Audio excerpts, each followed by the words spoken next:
Thanks for coming along to the Teviot Valley Community Board meeting, 11 September 2025.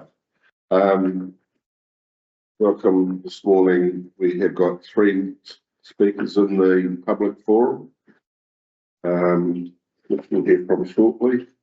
Reasonably gentle agenda this morning. First item, we've got no apologies. So I guess we'll move straight into speakers in the public forum. Tash Kane, would you like to just take a seat and thank you. Okay.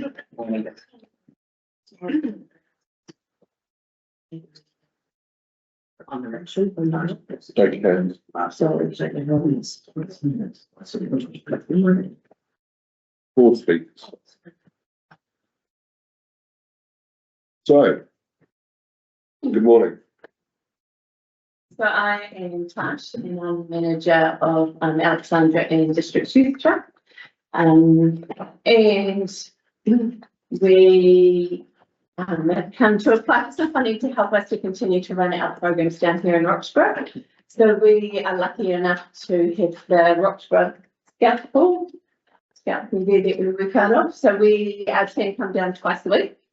On a Tuesday, myself and Courtney come down, and Courtney runs a field script with Year 9s at the moment, which is health and wellbeing, and having chats around all the things that are challenging for teenage girls at the moment. And then we hold our mentoring sessions, so we both have mentor a young person each while we're down here on those days. And then we have an after school drop in, which was lots of fun, lots of carnage, and just a really cool way to connect with all the young people in Roxburgh. So that's for ages year 7 and up. And we're probably having around 10 orangutangi turn up to those. So we feed them, we have organised activities, or they can just take them and do whatever they kind of want to do. And then on a Thursday, myself and Marley come down, and he's got a mentee down here that he catches up with, and we run an adventure-based program down here for year 9 and 10 boys this year. So we've done it with girls last year, and this year the school allows us to come back and run it with the 9 and 10 boys. So we're doing that for 3 and 4. So we do lots of different things. It ranges from master chef cooking challenges. Today we're doing a boxing class. We've got a walker armour. We're going to do rock climbing. So we kind of give them experiences that you don't always get living in a rural, isolated community. We try to give them your experience and things like that. We also have checks with the school around issues that are coming up and any challenges that they're facing, and we kind of tailor our conversations at the end of the day around those challenges that the kids are facing, and just having conversations around that. Yeah. How do you determine who's going to attend? The adventure base, or well, anything that you have. Anything here. So mentoring, our mentoring program, we have referrals come through. So the school parents come through, but they most come from school or public health nurses and youth justice down here. Is where we sort of find the needs. The drop-ins, anybody can come. And then the sort of other programs are sort of in school. So they're saying, hey, we have an issue here. Can you do a program for this group of students? Yeah, so the school reach out to us for those other 2. Right. Yeah. So numbers growing, we need more. Our numbers are kind of growing. I think as our as we're in the school more. Yeah, I think we kind of went away from the school just for a little bit when there was a big change going on within our organisation, and now we're back in there. And I don't know that lots of other community services realise that we are able to offer mentoring and youth services here in Roxburgh. So that's kind of growing, and so those recommendations are coming through. Because there are some really challenging situations down here, and I think isolation is part of it too. I mean, like Alexandra, you go to Alexandra and there's lots of services, and then you go to Dunedin and oh my God, they're amazing. So, yeah. And with the adventure-based stuff, is that local or you? Yeah, so we do some local stuff here, like, and then the stuff that we can't do locally, like Waka Armour and climbing, in other classes will go through to Alexandra. Yeah. Do that, yeah. That gives us a good rock face, they can put on the local one. Well, they tell me they can climb Frog's Peak, but I'm like, no. Would that have a rock climbing face on it? I'm not a rock climber, so No, I don't know. Yeah. Yeah, but possibly, yeah. Yeah, no, it sounds like you're doing fantastic work. Yeah. Yeah. And, And there's kids coming up the other side of it, okay, like they're going to group courses. So the group that we've got now, that probably year 9 and 10s. So it's probably keeping them engaged in their still. Right. So do you go older than you know? Yeah, we do. We can, absolutely, yeah. So at Dunstan High School, I mean, that's a different scenario again, different age of the school. So yeah, we can go right up to the age of 24. Yeah, right. So do your year 10s at Roxburgh? So that was at the request of the school, like that was that year group. Yeah. Yeah. Cool. Has anyone got any more questions? Thanks, Steph. Oh, awesome. Thank you very much. Thank you. Great time. yeah. Okay, our next speaker is Doug. Speaking on behalf of your Pioneer Energy Banks. Thank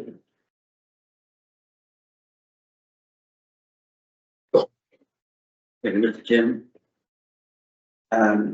Just one on a lighter note, I'm just wondering how the chairman's Christmas fund is, because I see he's parked on an invalid park. Was the park marked? It's marked yellow. Is it? Yes, tops of the police station, which is even cheekier. I must admit, I saw that for the first time ever this morning because someone parked and they drove in and didn't park on it, but it's a very faded. fine, it's yeah. very I faded. have said the mark. I was that focused on what I was doing. I very have used it myself as like a sticker. Well, I couldn't use it as a story. Should we put it in a service? Maybe it needs to be. Please. Don't Sorry, send me bring that that. Yeah, sorry. Not. It's perhaps it's contestable funding. Sorry about that. All the way to sign out. Oh, dear, sorry. I can't say what I see, but I really came around the corner. Never mind. I'm here because of the Rockbrook Energy Brass Band. I don't know whether our treasurer did send out the newsletter with this application, but there's quite a lot of stuff that's involved in this, and I don't want to leave it out. But the Pioneer Band has been going for, our Generation Band has been going for since 1882, and so it's 143 years old. And just as a matter of interest, that February ago, the South Seas Exhibition, Roxburgh Pioneer Band, or wasn't a Pioneer Band then, won the New Zealand Championship in the C grade section, and so it was quite a momentous occasion. Our band is, I was going to say, struggling, although we're still playing well. We've still got 18 to 20 members, of which half of them come from, well, 3/4 of them come from the Roxburgh Valley, and the rest comes from outside. We are truly a community band, and we support the whole Teviot Valley plus Central Otago. We've been supporting Central Otago for many years at contests, national contests and regional contests too. Quite successful seasons as well. We've also used our name and our contacts to bring arts, if you like, to the Teviot Valley over the years. We've brought the Army Band several times. We've had the National Band here. We've had the youth bands, the National Youth Brass Bands here, and also the New Zealand Secondary Schools Brass Bands here, all performing here because of the wonderful sort of facilities we had, unfortunately had. And we used to use the Riders Rest up there camping ground, and we've actually done quite a bit for publicising the Teviot Valley. Our band, we now play, of course, the Anzac Days throughout Central Otago members, and we have 5 members of our band play the last post at various locations throughout Central Otago, and we even one this year in Wellington, which was quite an honour to have.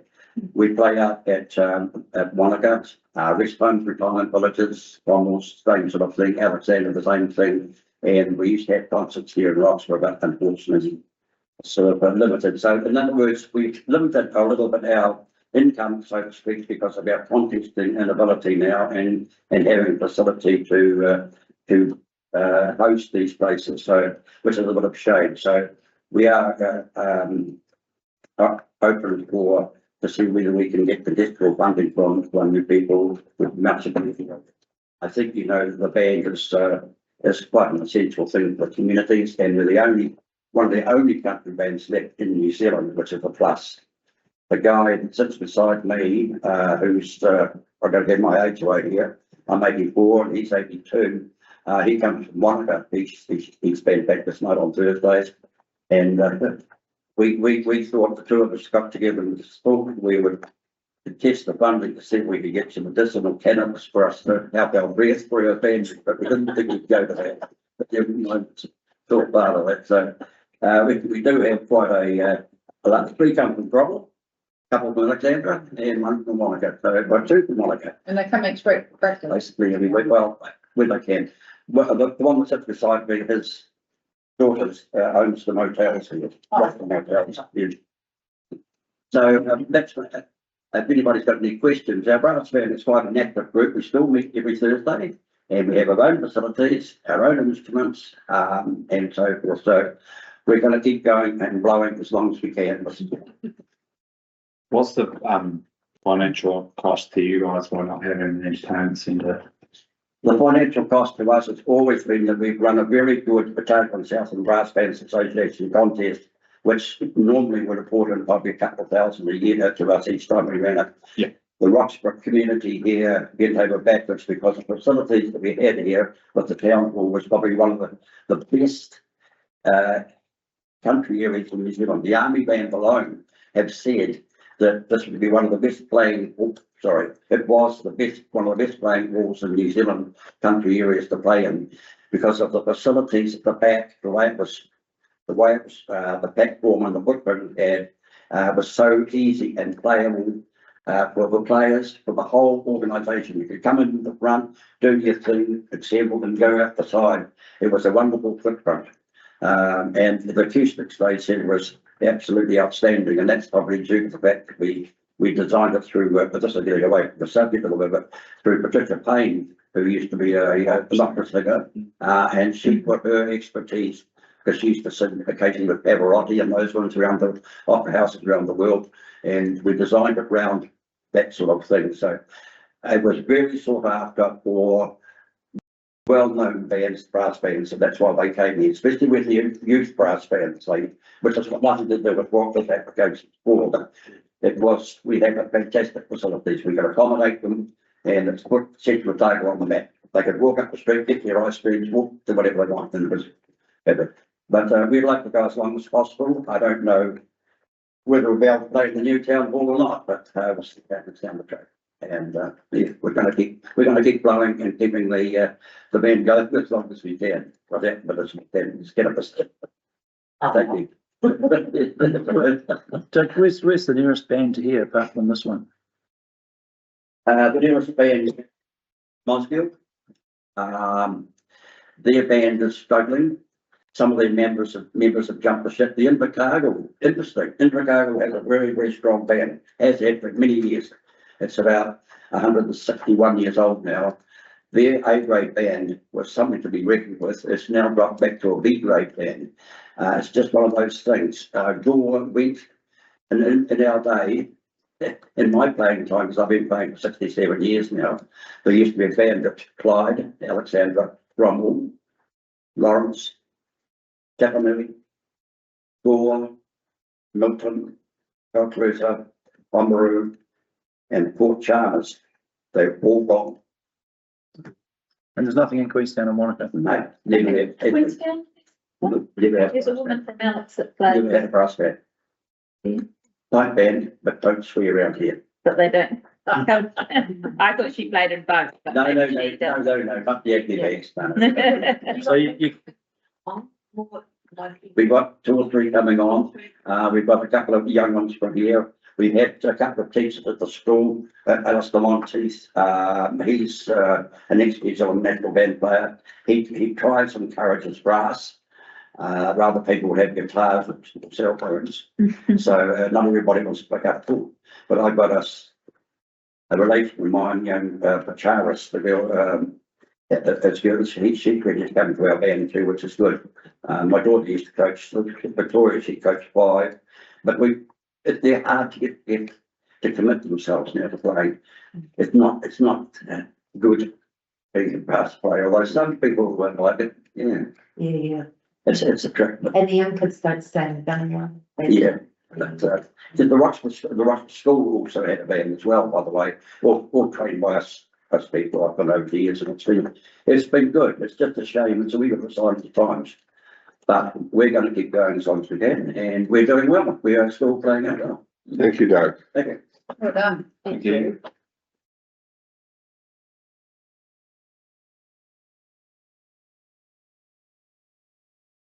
I'll get Faye to come and talk to us now, in keeping with the theme on around the grant applications. Morning. For those that don't know me, I'm Faye Kennedy, from Roxburgh here, and I'm the driving force for On the Rocks.nz. I've got Christine Snow with me, who's my right-hand girl, and yeah, we've got plenty of support. So I'd like to formally thank the Teviot Valley Community Board for considering this application for a community grant to assist in enabling On the Rocks.nz to establish a community cooperative art space in the. Hopefully you've had time to review the information that I've submitted with the application. There's a wealth of artistic talent in the Teviot Valley area, which is somewhat hidden due to the lack of suitable avenues for art and craft people to connect, share their skills and display their works of art.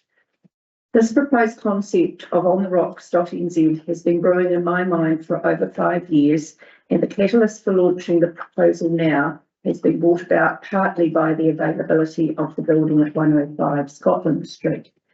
Hopefully you're all familiar with that, next door to 103 the school. Since publicly floating the idea some 8 weeks ago, we have 18 signed up members who will pay a monthly subscription and are willing to share their creative ideas, and will have articles in the sales space. And another 10 support people who are willing to be on the roster for the shop staffing, simply because they're excited about the concept and see it as a positive idea for the Teviot Valley. We have another 10 artists who are keen, but the timing's not quite right for them at the moment. And I'm also confident that more artists will be watching with interest and will be keen to join once we're successfully up and running.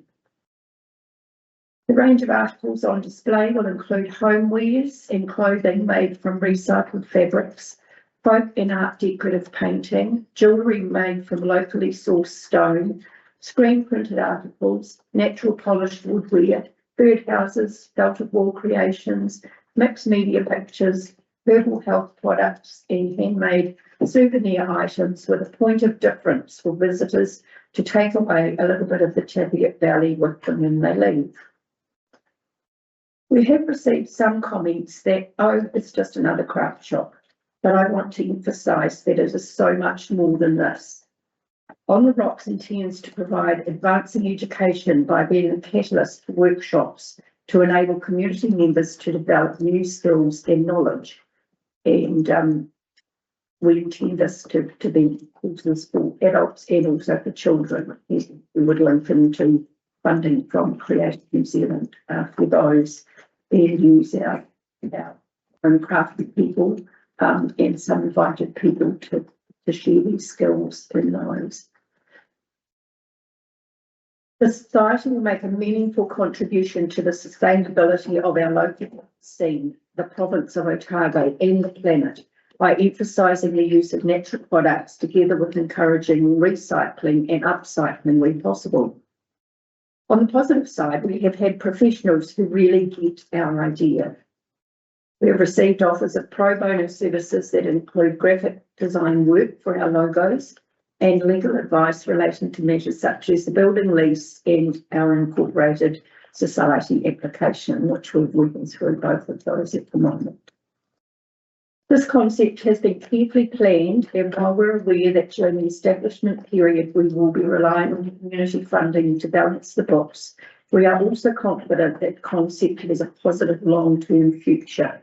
And that's, by that I mean financially sustainable once we get sort of past those establishment year. I welcome any questions that you've got, and I'll do my best to answer on behalf of the group.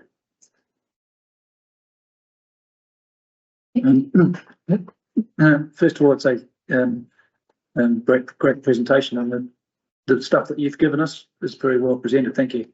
Where are you at in terms of, you passed the go, no go point? Yes, we are. Yeah. Yes. Yeah.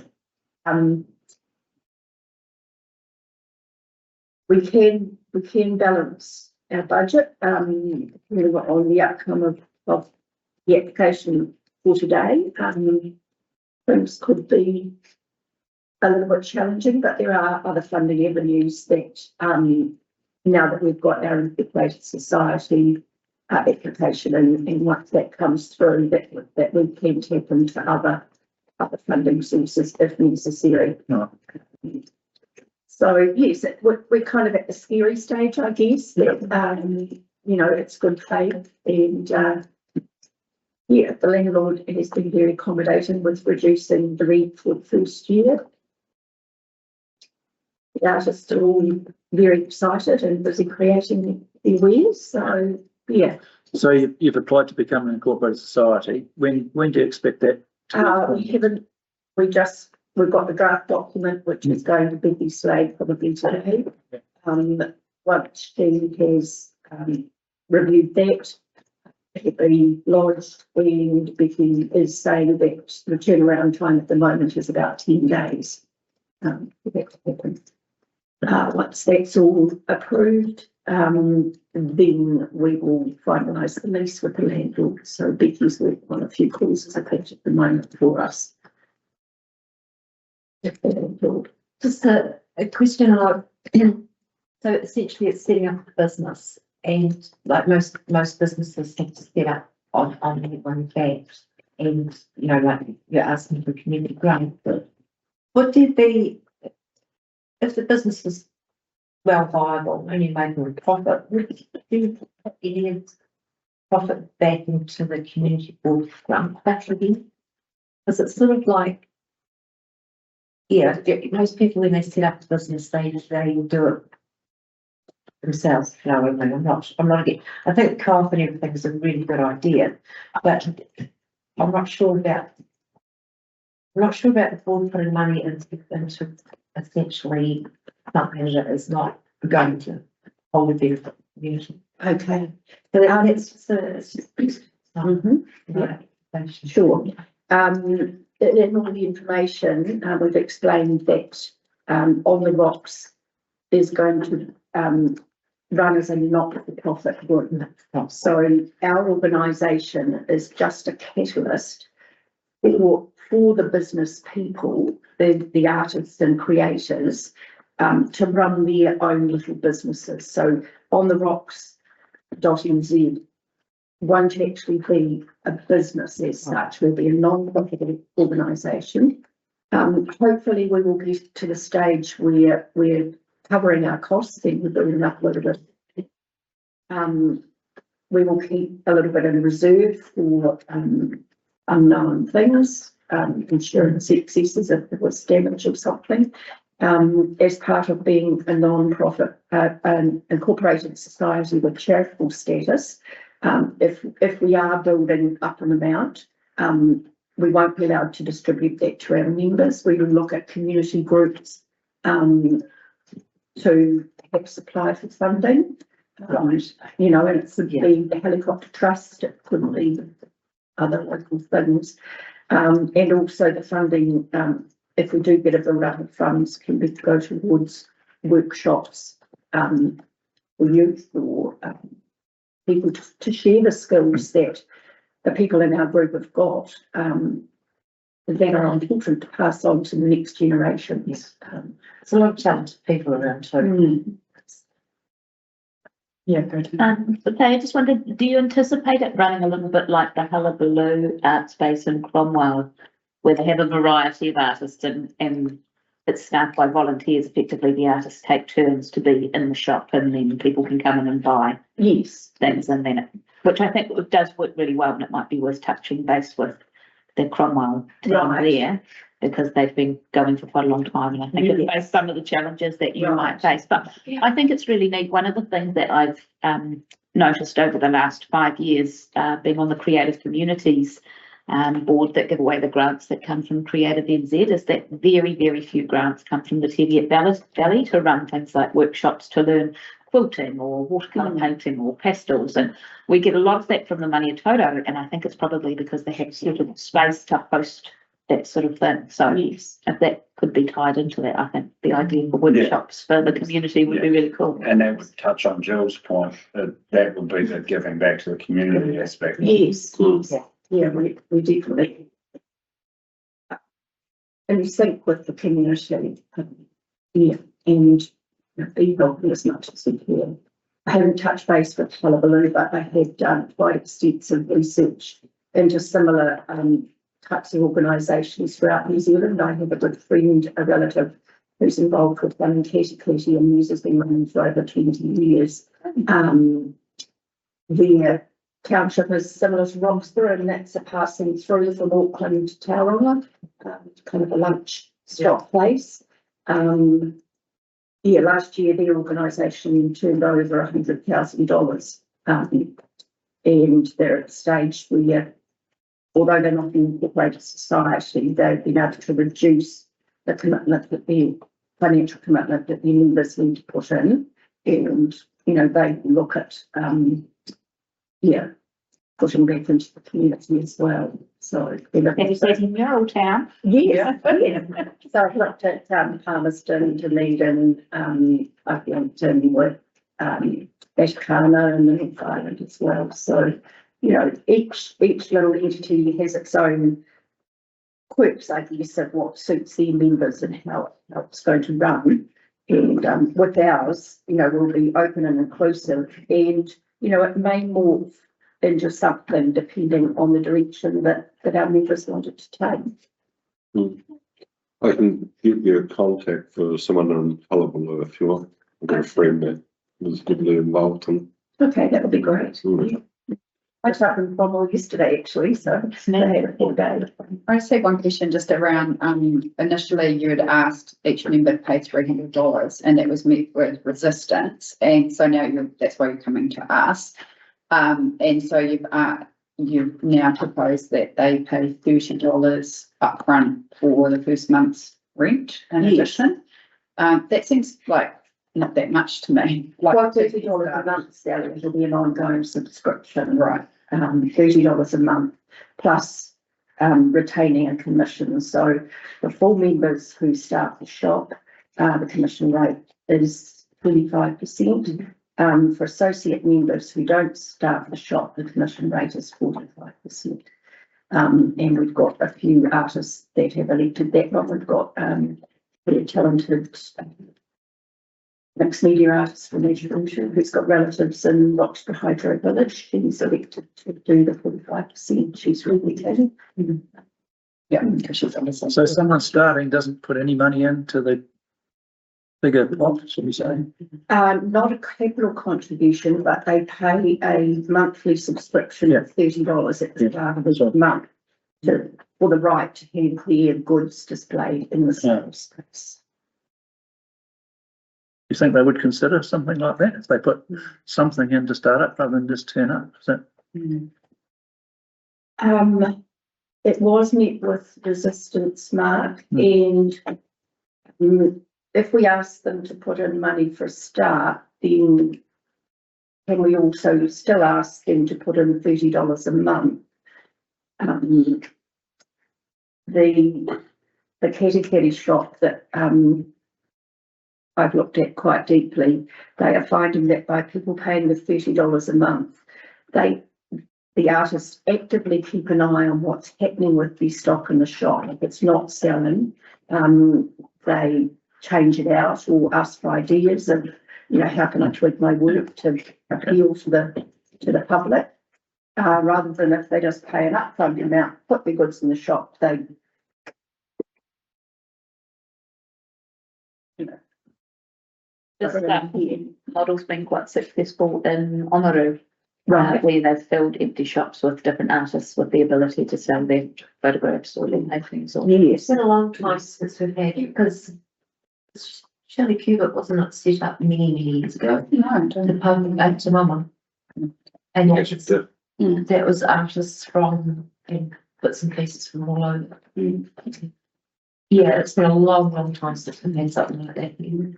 So well done, Faith, thank you. Thank you. You've great effort and see how we go today. Thank you very much. Thank you.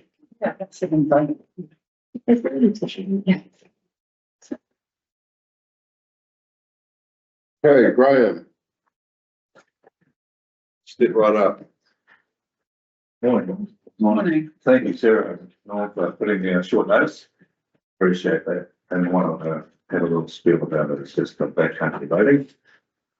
Start off with the onsite track. You people probably heard me go on like this before, but I was talking with Hawk Fleet last year and he assured me that putting material on the roads out here, that he put a couple on the track and he did not do it. So I've come to the conclusion there's no use having much of an agreement with the council. Why I'm also interested is because there's a Hallburn track as well.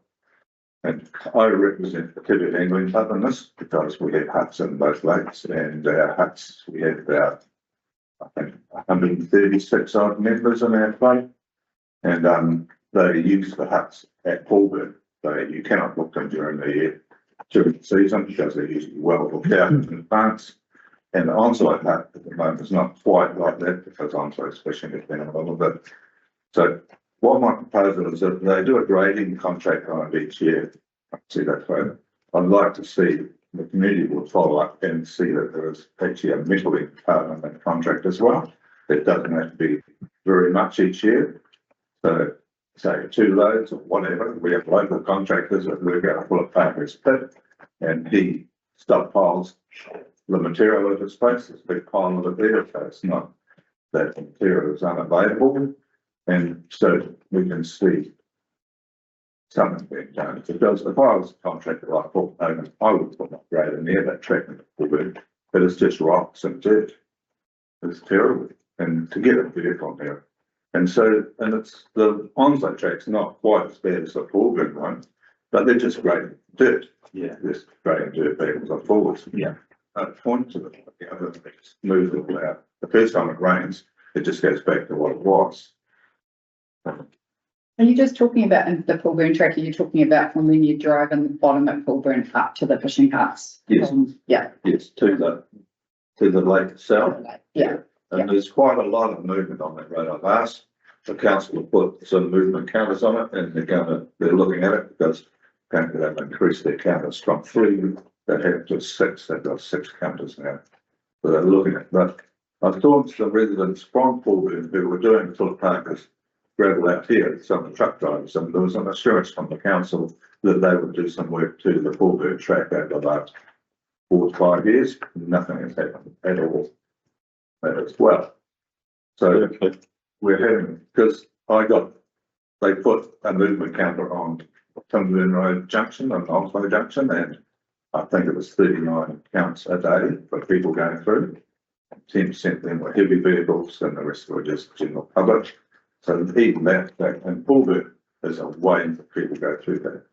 And I went to tourism the other day and said, well, you know, this is part of tourism targeting, but you can't get through it, so it's getting worse and worse as the years go on. So the question for our team is how do we get that investigated? I will follow up with wording and pass it on. I could do everything down. Could you put a service request in too, you were saying? You can do all that, but it just comes down to that 5 yards. Like, I sat down with Peter Kelly, not Peter, sorry, Paul, and said, Paul Kelly, basically, we talked more about fishing than we did about eroding, because it's, but we got some assurances and it didn't come through, so you can go to the full year, please, there's no fruition. There's no fruit. Yeah. The issue is that, don't disagree with you at all. The issue is that they're designated as a track, so they're not obligated to grade. I agree, there needs to be a gravel component on a, I won't set a yearly basis, but where it needs it, you know, and needs to be considered, because you're right, you're just grading dirt. Yeah, well, 6 years ago I asked this, and the council they put about 6 loads on the track out there, and the trouble spots were everything. So they did really well, and that group's still there to this day, and it's really did a really good job. But the ongoing about, and it would be part of the grading contract that actually has to be done with chairs. Certainly, that I think the landowners out there, well, play quite a lot of rates, would be quite assured. Pete, how does the council prioritise as to which of, we Well, must have hundreds and hundreds we've of got kilometres 40, of tracks. well, we've got 2,000 kilometres of road network we Yeah. have to maintain as a council. And then probably 1,400 kilometres is gravel. And then, so within the hierarchy of roads, obviously you've got your, you know, obviously state highways done by NZTA. So we pick up all the other primary and so the Tarsia. So there is a hierarchy. There is a fixed amount we spend on roading. We can't do the quantity we need to do because we just don't have the budget. So it comes down to priority. So if it's a track, it's a road, it's so on and so on. There's a hierarchy that we fund, and that's what we put into the LTPs and all that sort of stuff. Yeah, I mean, I accept, right, you know, this is that road to Fullbird is, yeah, it's definitely challenging. But the reality is, with the limited funds we put into roading, where do we put that? And there's a big demand to maintain our chip seal network, our tar seal network, and then those other arterials. And so, unfortunately, then these ones are right down on the priority. But we'll take it on board. We'll go back to the roading team to see. So how do we get the, I mean, this is not the only track that's been commented on. How do we get them a priority list? You know, To make them usable. but then that's at the expense of all the other roading networks. So I mean, parts of that can be, but they're long roads. So our ability to, you're literally chipping away at it, aren't you? Because the funding, I mean, just the cost to take materials up there and all those sorts of stuff is expensive. And then that comes off the roading budget. So Where does council's involvement with the contractor end in terms of saying, hey, we think you're doing too much on that road, can we do a little bit more on this track? yeah, and look, we definitely can have those conversations. Because I guess that each road has a standard that we need to, within our own roading standard. So in fact, that's at a level, you know, so on and so on. So there is a roading standard they have to be maintained too. But as you get right down low in that hierarchical order, then I'm looking at the ball. You know, it's a challenge, and so there's going to be rough spots here for a very long time, because it will be at the expense of others. But that's, you know, that's a decision for council and reinforced by the community boards that, you know, you'd be having more investment in this, but that's going to be at the expense of that. yeah, because personally, what I see sometimes is those other roads that have largely had the resealing done or the re-metling done this year. Quite good. Were quite good before they were remetalled, but didn't need remetling. But historically, I probably see them getting graded too often. Yeah. And the track's not enough, if that makes sense. Yeah, no, Well, I see what you're saying. Simply swap one of the gradings on the 6 gradings a year on those roads, some of them. I'll do it 5 and give the tracks the extra, you know. Well, In the middle. Some metal. Yeah. If council can't do it, you know, is there anything to stop thinking about getting together and, you know, there's farm trucks and stuff around and stuff. Well, there's a cost to that, for that. It's just to move, you know, it's just a cost, and that's what, it's not insignificant either. For quite, and look, the reality is, I mean, in fact, there's people shouldn't be having to do that. But it becomes a conscious decision for community boards and council, but, you know, when it comes to prioritisation, if the council says, and the community says, we value tracks and we want to see an uplift, then that's absolutely doable. But it is just at the expense of the deprioritisation, where there might be more traffic, more volume, a decreasing level of service. I understand that the, Transport New Zealand they give you 51% when they took out the cost of flow. And you spend a shitload of money, like over $2 million out of it.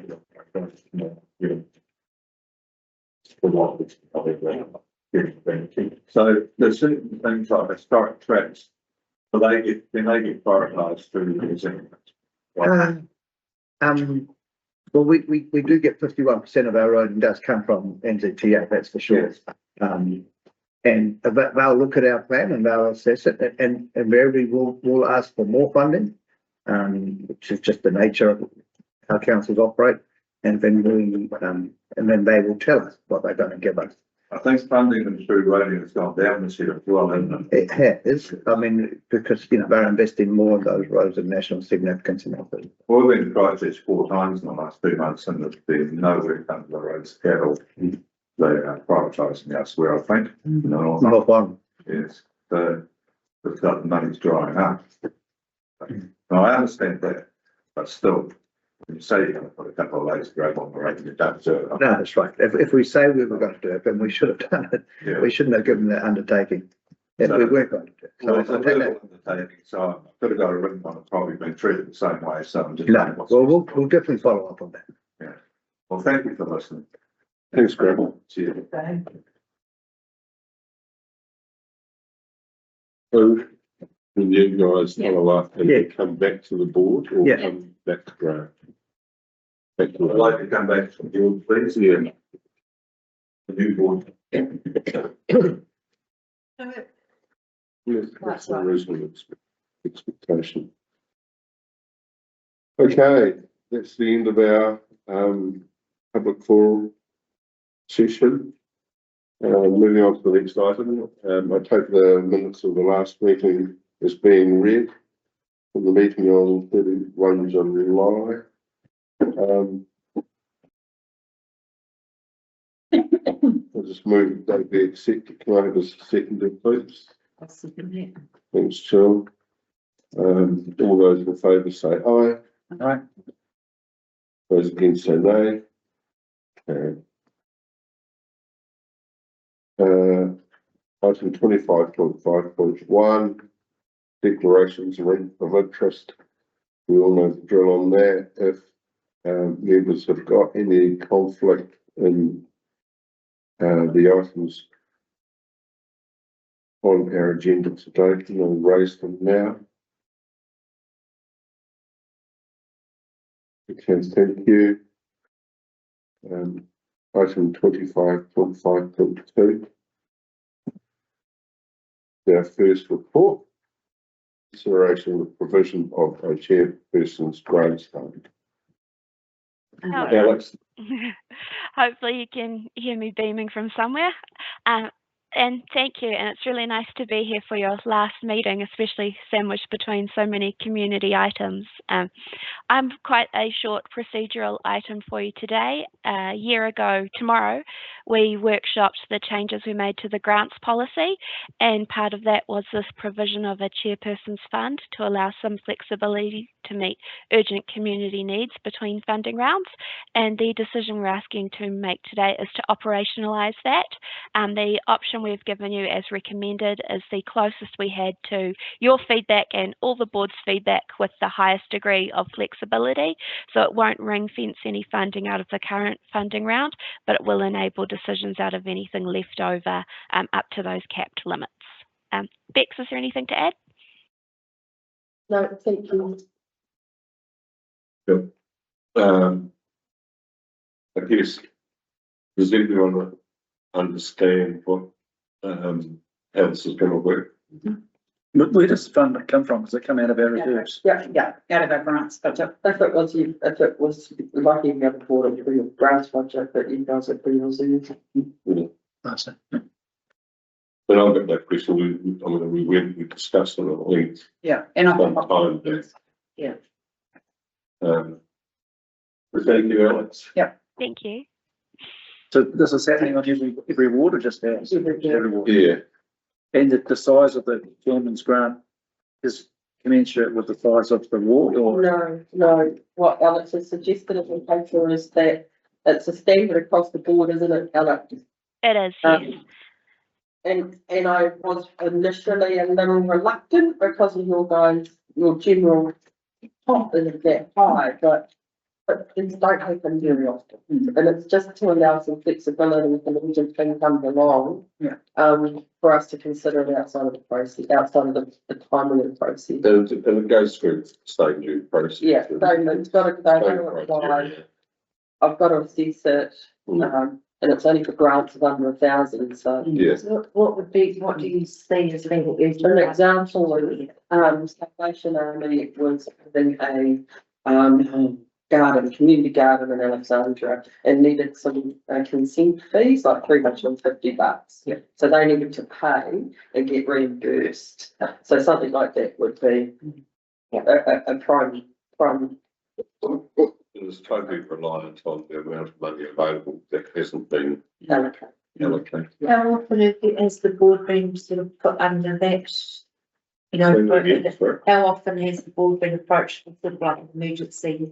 Not in my time. No, okay, cool. Right, it's been a couple in Alexandra. Couple of dollars. Like one where there was the, like a fundraiser for the breast cancer fundraiser, wanted to get a grant for the hall hire, for hiring a council facility, but because it fell outside of the round, we couldn't do it, so for those.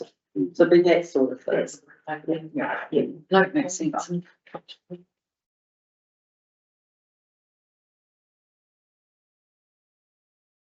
Okay, so.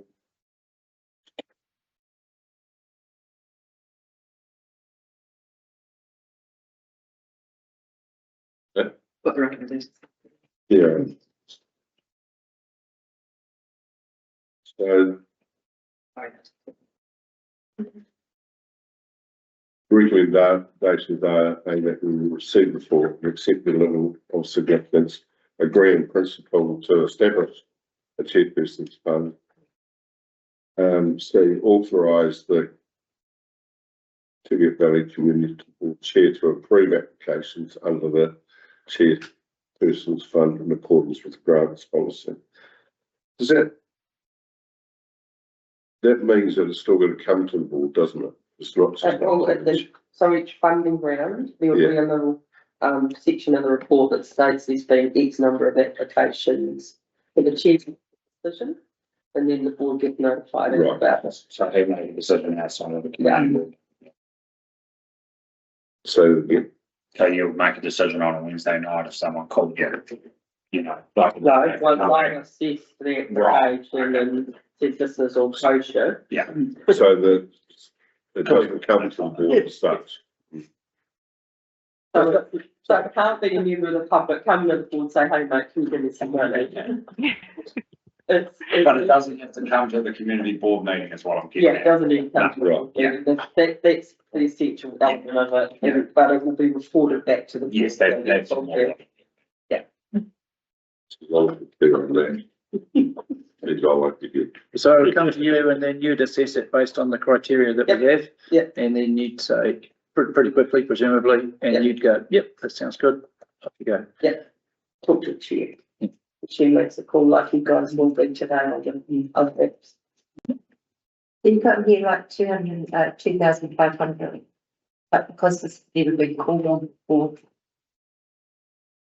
It could be that much. So it's not referencing it, it's just put in a, See.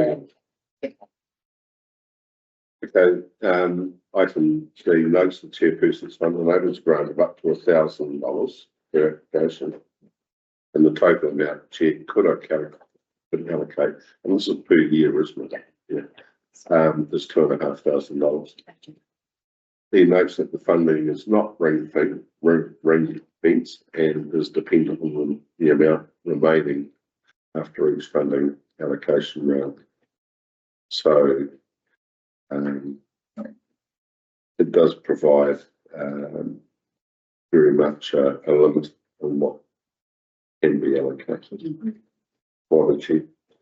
Notes that the applications will be assessed by council staff to ensure they meet the grants criteria, and the outcome will be reported at the next meeting. So I move that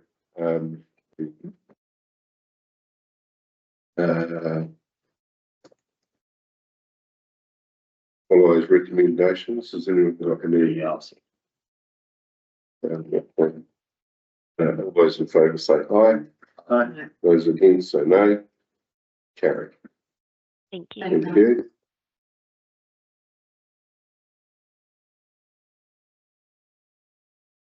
Okay, item 25.5.3.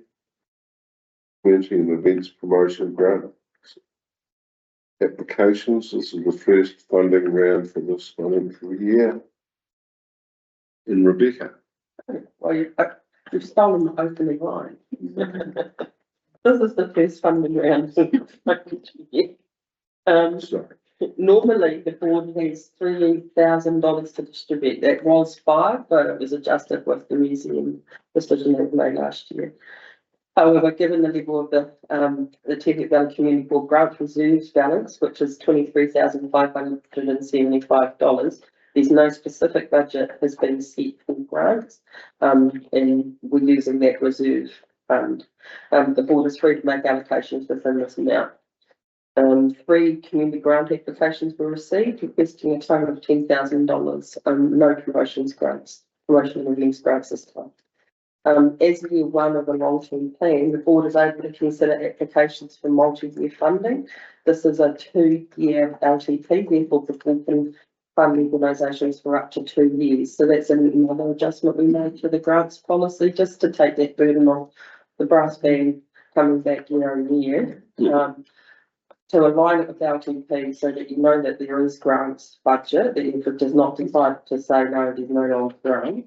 And then to allow organisations that have a robust relationship with the council to qualify for that multi-year. So does that mean if you multi-year fund something, do you lump sum it? No. Or do you still recur? It's still- You make the one decision? Yeah, one decision. They don't need to reapply next year.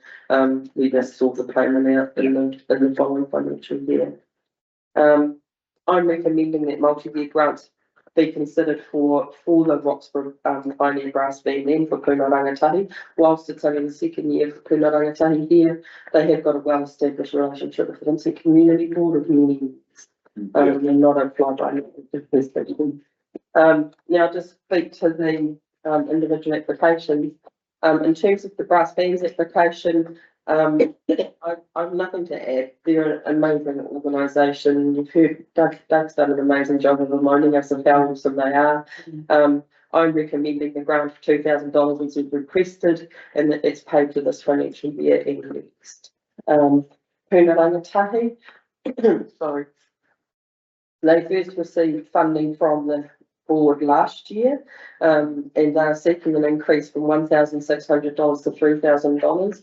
I've recommended that the amount remains the same, as I was mindful of the board's future grant budget and not wanting to create expectations, because if you increase that to 3K, if you always grant the brass band 2 and then you now start funding these 3, that's a $5,000 grant budget automatically without any other organisations. And that means in some stage you will need to increase your grants budget, which is an impact on rates.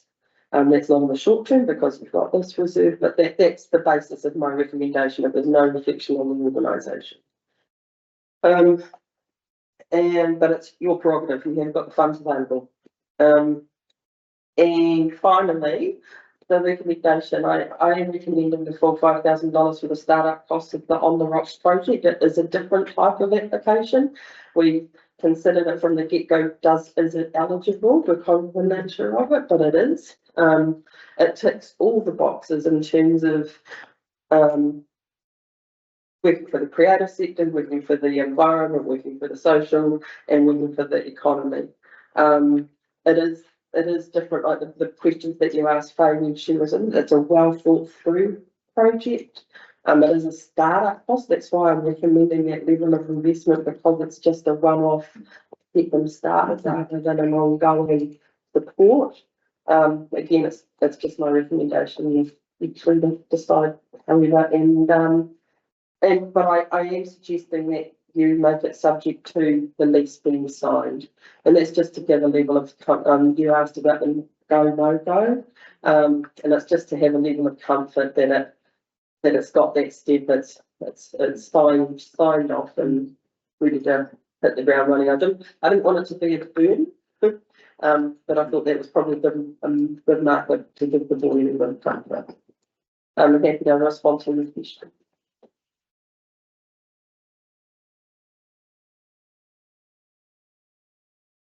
I would have thought as well, because they haven't lodged their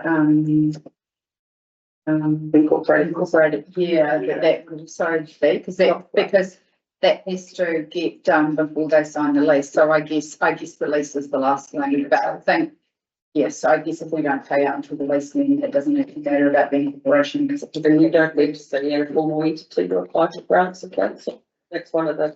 No, it wasn't that. It was more it wasn't that they had to be incorporated. For me, it was more that once they get that incorporation and once they get the lease, then that actually puts them in a position that they are going ahead with it. And that was. I think they need to get both. Yeah, yeah. That, I mean, personally, because they're being accepted as an incorporated society means that they have a formal structure. Yeah. Formal reporting. And if they don't get accepted, what structure would they need? Well, they're probably that's levels due process. Yeah. Okay, so how do we go forward? Move through each one. I've got a draft resolution. They were printed it off. So I read them. Well, we've got it from us.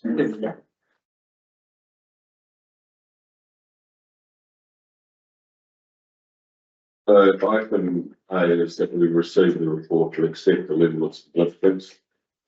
Item B relates to further overcutting. And it's that recommendation covers everybody. I've got a mixed view on this one, and I'm here, Rebecca, in that we shouldn't give them the 3,000, but at the same time, we do currently have that money in our reserves, and they are doing a really great job for our youth. And I don't know, I suppose it does possibly cause an issue down the track, but I also know that those types of organisations really struggle to get funding, and they're doing a fantastic job for our youth, and they're working with the school as well. And they're wanting the money to cover things like rates and electricity and stuff, which are, but I don't know if there's anything that we can go back to them if we did give them more than the 1,600 to say this would be for the next 2 years. Well, we've got those reserves, but it would have to be reviewed in 2 years' time. We can know. Mm. Have they asked for 2 years? Have they asked for 2 years? Yeah. And they've asked for 3,000, haven't they? Yeah. That's 3,000 on year on year. Yeah. Yeah. For the 2 years. For the 2 years. Yeah. So it's a total of 6,000. Yeah. Across 2 financial years. Yeah. So just as a, so, it is rates and electricity and stuff, so instead of taking the money out of our, out of our reserve, basically when it comes to paying rates, we take the money out of our reserves and give it back to the council. So can council do maybe something on the amount of rates that they pay? No, that's just the only mechanism in which you can, there's no ability for the council to to reduce rate. The only ability, or any fees and charges for that matter, the only way we can do it is through a grants process.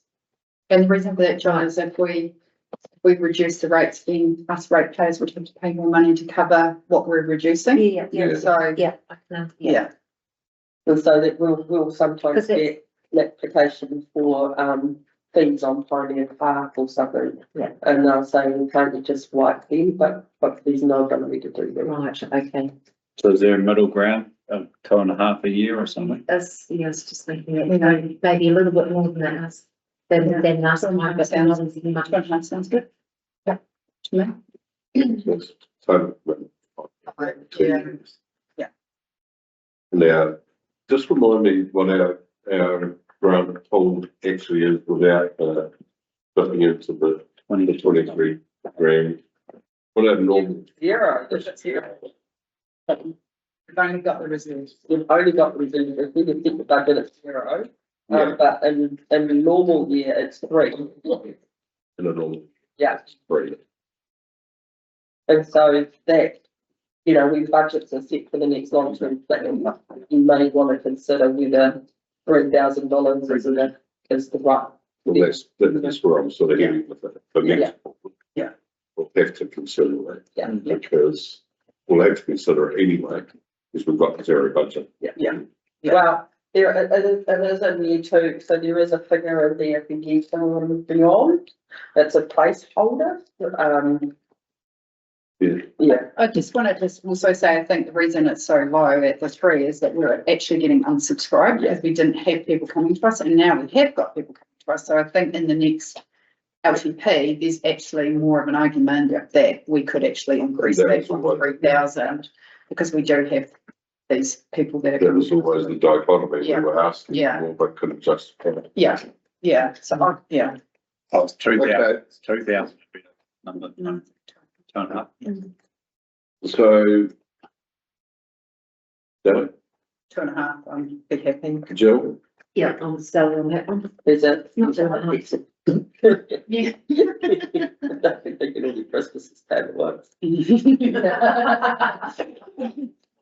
Curtis, right? Yeah, well,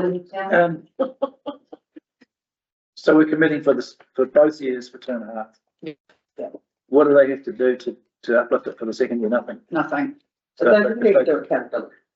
And to be fair, Puna Rangatahi accountability report for this year is the best I've seen in my life, in any organisation I've been with. Yeah. They've got a young, guy called Marley who, took ownership of that project this year, and he whatever the letters are, it's a theme on it, and it's engaging and provides all the information that you want. So yes, there is an accountability. They don't call it artificial intelligence. Yeah. Yeah, they've got little avatars, it's an amazing accountability report. That's good. Yep, so I'll be happy You're with on that. I'm happy with that.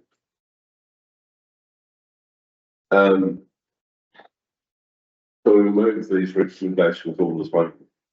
Yeah. We do it in the next one. That's the next bit. Okay. Item C, approve the application for Pioneer Brass Band for a multi-year funding allocated $2,000 in both 25, 26 and 26, 27 financial years towards operational. Absolutely. Yeah. Relaxed with that. So the question, I beg the question here, again, do we consider lifting that? You cannot, that's not the other side. That's what they Yeah. look like. Yeah. We haven't got any, thing to add. Okay. Item D. Approve a grant of $5,000 on the rocks to start, but expensive on the rocks. Let's see, I've got it. Cooperative rocks grow, subject to a lease fee signed with the entity. So do we want to add conditions to that? Subject to? Yeah.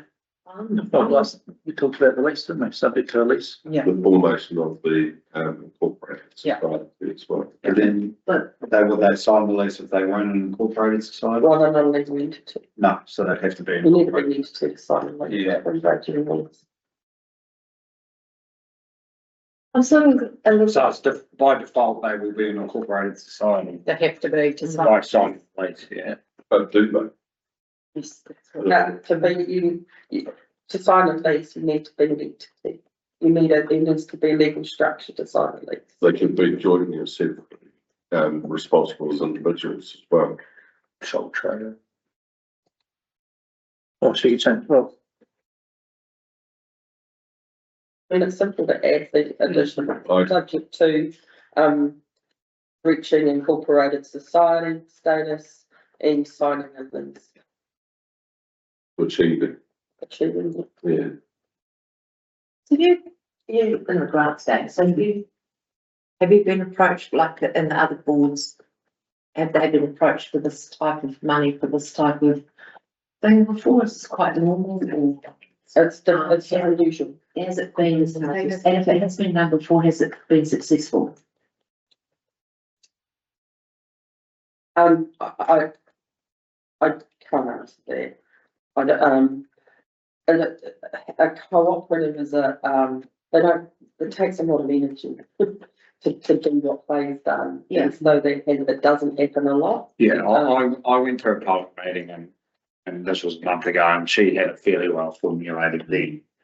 When she was presenting to 18 people that were there at the meeting and they were genuinely all, there's questions and she had most of the questions covered, to be fair, back then, so. And you'll see this, I keep with questions when I was assessing the application. And every time she Had it covered. had it covered, I wonder how successful these are, and that's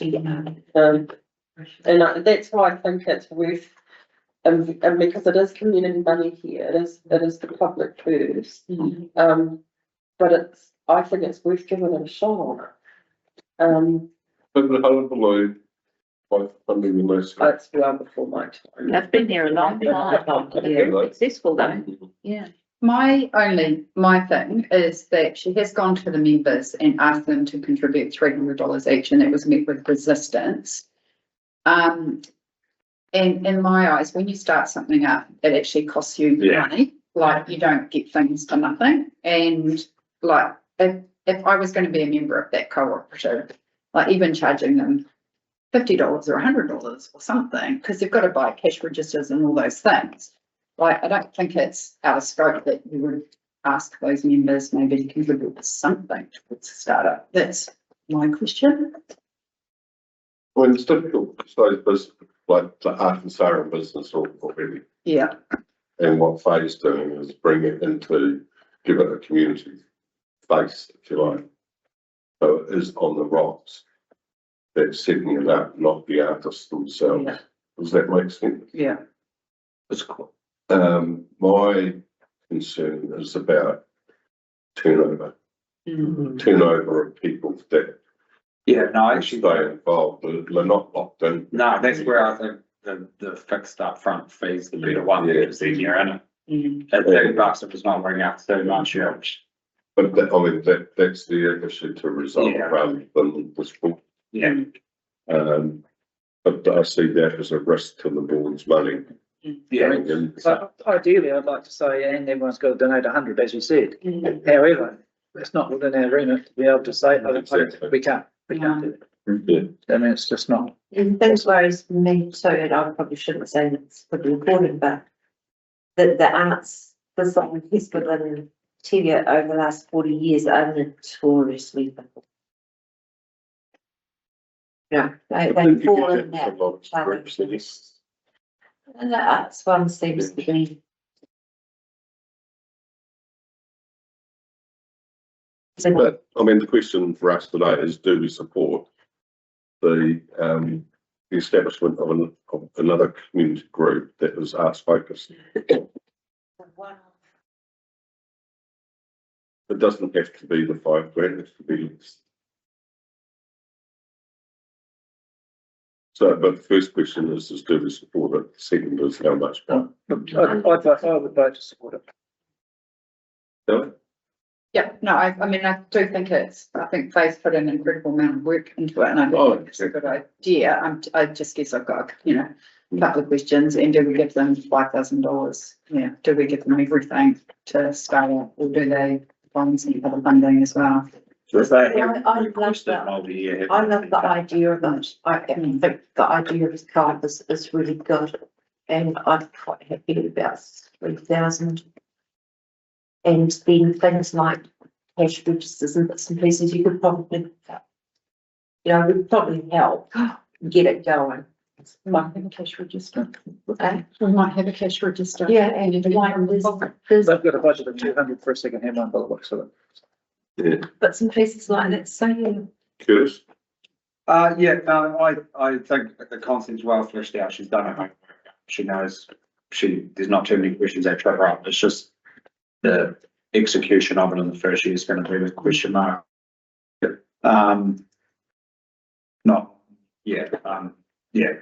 I'd love it if they had requested a multi-year fund and you could hedge your bets, 2.5 each year, but they haven't. So I guess, I think We can't do that, Kim. It's startup costs anyway. Yeah. Okay, so the general consensus of support, so to what level? Do I, Implication, I think there is something in there that if they didn't receive the full They'll amount, be they would. looking for funding from other And, funds. Yeah. we're the first. Can we hedge that a little bit and saying if they like, because they're looking for funding from, is it Arts New Zealand? So that's for Creative New Zealand and that's for the workshop bit, so it's quite a way down. That's beyond our scope. So, I know this might be crazy as well. Could you give them some money up front and then could you pay out the balance in 12 months' time? When when you know that they are actually. That's the challenge. This is the right of the family. Yeah. This is the thing to get. And and if they apply for that, I wouldn't have recommended it because it's about Starting it up. starting it up, yeah. So that's sort of And challenging. there is a risk in that, but that's why I've recommended it because of that. Yeah. Yeah. And it will get them going. Well, it'll be good for the town. Yeah. Actually. So does that challenge our challenge to the amount? So if we want to follow, the recommendation of staff, do we just follow that recommendation? Yeah. So where do you sit on the amount itself? Back to me in a minute. Okay, I'd say, personally, I'd say maybe not the whole amount, but pretty close. 3,500, 4,000, if you were. If she's done her homework, that'll be the amount though, isn't it? Everybody's saying she. Yeah, that's And, and again, We're not the only source of funding. I mean, if we said 3,500 or 4, then she goes, okay, we've got that. Now, where am I going to get 1,500 from? Okay, you guys, we've been, she then talks to her people potentially Yeah. and says, Yeah. we asked you for 300, you said no. Okay, the community board have given us whatever, and there's a shortfall, we need $100 each. Maybe, or she might go to some other funding source. Yeah. Curtis? I mean, there's risk reward in every decision, isn't there? Like, it's just got to weigh up, like if it succeeds, then it's great, but the risk is it doesn't, and that's $5,000 that another group doesn't get. That being said, I would back it to succeed. Well, personally, I take credence from the fact that he went along to the public meeting, saw this level of support, so This room's that back. to me says there is Not enough community, chairs in this room. there is community support for it. Yeah. So we're spending community money. Yeah. So we're doing it with their support. And It's it's pretty good initiative and it's Yeah. filling up a. Yeah. an empty, I think it'll add to the town, you know. That's it. And we've just. There is always just that risk that it Yeah. falls over and you go, well, you give me $5,000, but man, that shit, what we're gonna. Well, we Except on everything that we Yeah. make Yeah, in that grants process is Yeah. got the same yeah. level of risk, so. But no, she's, yeah, nothing trips her up Mm. on that. Any question she had it covered, so. So I'm sitting at $5,000. That's the full amount. Yeah, I'm kind of wondering that too. So just makes it tricky if you only give them 4, because then they've got to go and find the rest of the money, so. All or nothing, And do you want to start off weak or start off strong, you know? yeah, so it's easier if we just give them the full amount and then that gets them going. Yeah. Okay, so And I might set up that register, They're just coming in this week. I'll ring back and I'll tell it again. Yeah, I might have one, I'm not sure. so we've changed that item B to include the achieving the corporate society status in the lease being assigned for the entity. Yeah, Okay, so I move then that we follow the recommendations as per items A, B, C. For those grant applications, will I have a second to yeah, I that? see that. All those in favour say aye. Those against say no. Carry. Well done. Thank you, Rebecca.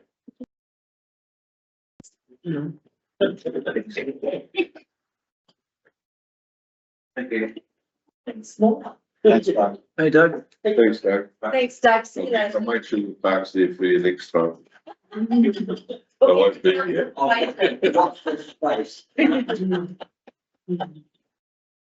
Oh, Norman, I hope you feel better the rest of the day. Let's see it. No, it's so fading, because I actually noticed it this morning, this time you're not, it's like, I didn't even know that was there. Anywhere, I think we're outside the door.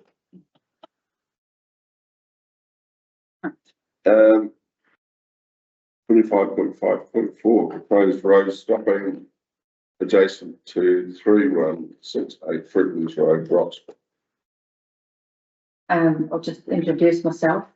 First I'm in front of the board as is, and probably the last time as is. I'm Zal Wazili and I'm the new statutory property team leader. So I'm just presenting this road stopping application to you. As per the report, page 33, figure 1. This is a property that's basically been cut in half by this unformed road. And is encroaching anyway at this stage. These issues laws in the land as is, so it's just a legalisation of the occupation of this unformed road. So I'm just recommending that this is approved in terms of the Local Government Act 1974 process, as we're closing the whole of that particular road, and that's what our policy states to do. So the recommendation. I'm mindfully having owned a property that's up that way, I do understand getting it, because it's that old type of paper road construction. Yeah. So who owns the road at the moment, council? We own the land underneath the paper road. So that's gonna be gifted to the, No, it's leasehold. sold to the, sold to Lehman. It's running right through the middle of this orchard. Yeah. And it's Never used, never liked. quite, it's not undulating, it's quite steep terrain. And you'd never put a road through there anyway. But the peculiarity of paper is that they are owned by the council and the community, and people actually have a right to walk them as long as they stay on the unformed road. So it's an anomaly that creates problems. And given that terrain, it's not possible. So, Yeah. so the paper road gets sold at value. Yes, so the road status is removed. It then becomes a legal parcel and then valued and purchased by the landowner. By the landowner. Yeah. So I was reading in this that the money from that goes back into roading, is that correct? Yes, to be utilised for improvement of maybe. We've never had that, so we've had other road stoppings and we've just been told that the money comes back to the community, but we haven't been, or comes back to the ward.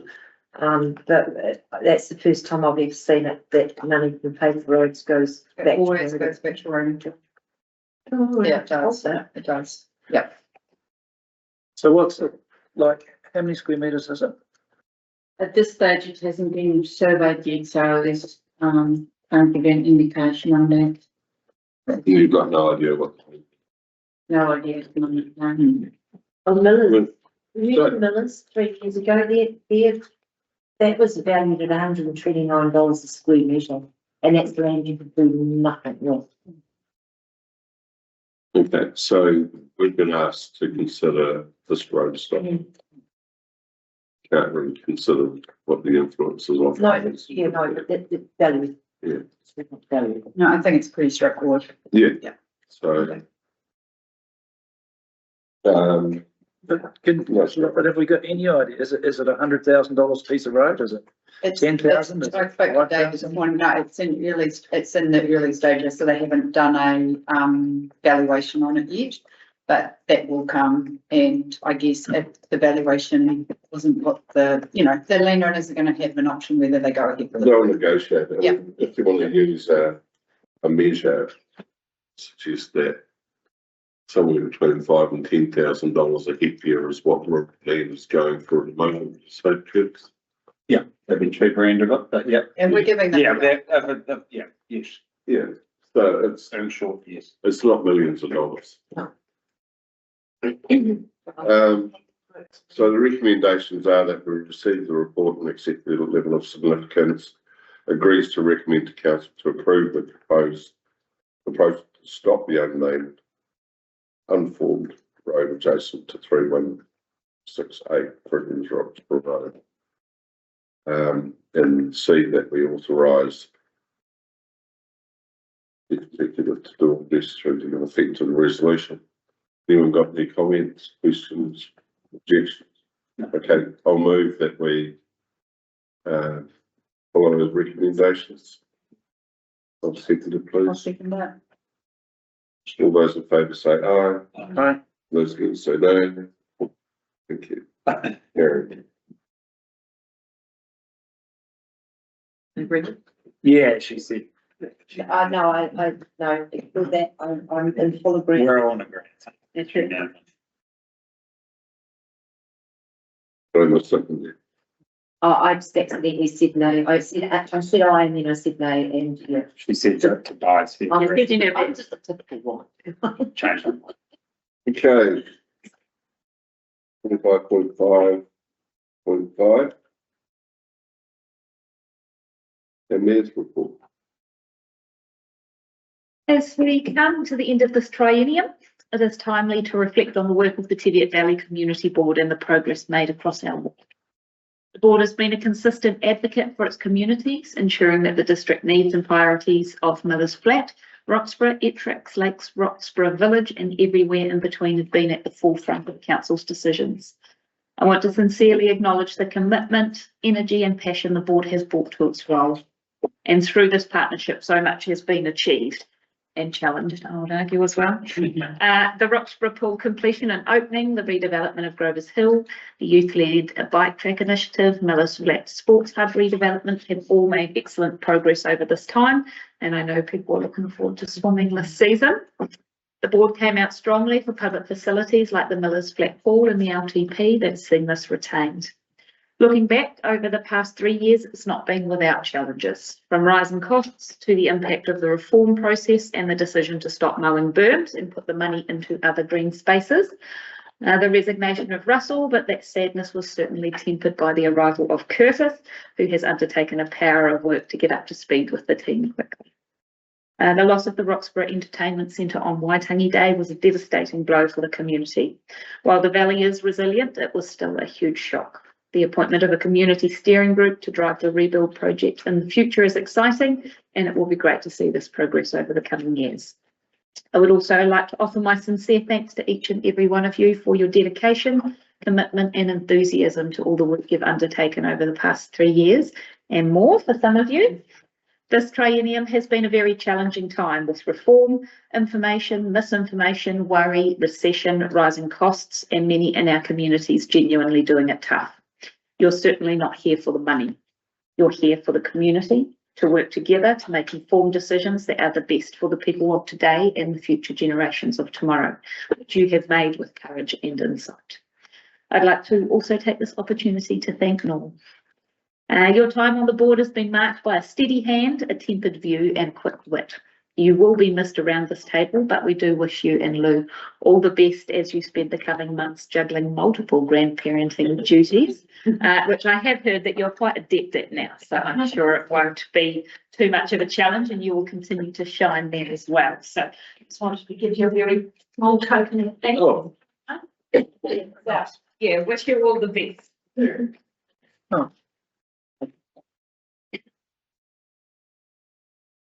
It wasn't funded. It is hard earned still.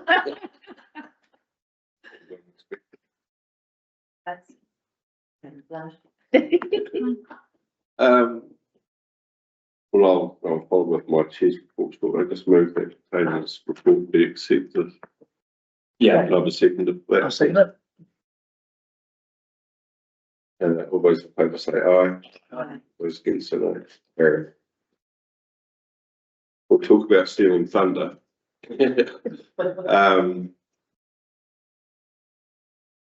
My chair's report was just focused on, I guess, everything that Tony has covered in here. Certainly the last triennium has been a challenging one, and I just want to acknowledge everyone that sits around this table. I guess for their input in the first instance, and for the support that has been provided during the whole process of reform, addressing the challenges that we have and will continue to address as a board in the next, I guess, sort of 2 or 3 trienniums. I would suggest it's going to take to settle what has been, I guess, forced upon us from economic times. The incoming has got more challenges than what we've had in the last triennium, I would suspect. But again, my acknowledgements go to my colleagues around this board table, staff, past and present mayors and CEOs. We're all a team. We're all trying to achieve the same outcome, and that's the well-being of the community. A lot of people look at it from a dollar point, but I think it's a bigger picture than that myself. And I've just got to say, I feel as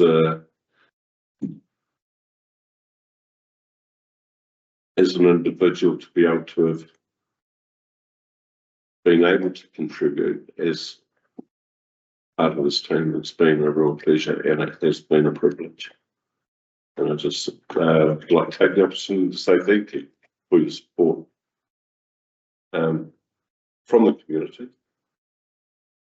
and everyone as individuals. It's been good. It's been a real experience, and I wish you all well in the future. That's about the sum total of my report.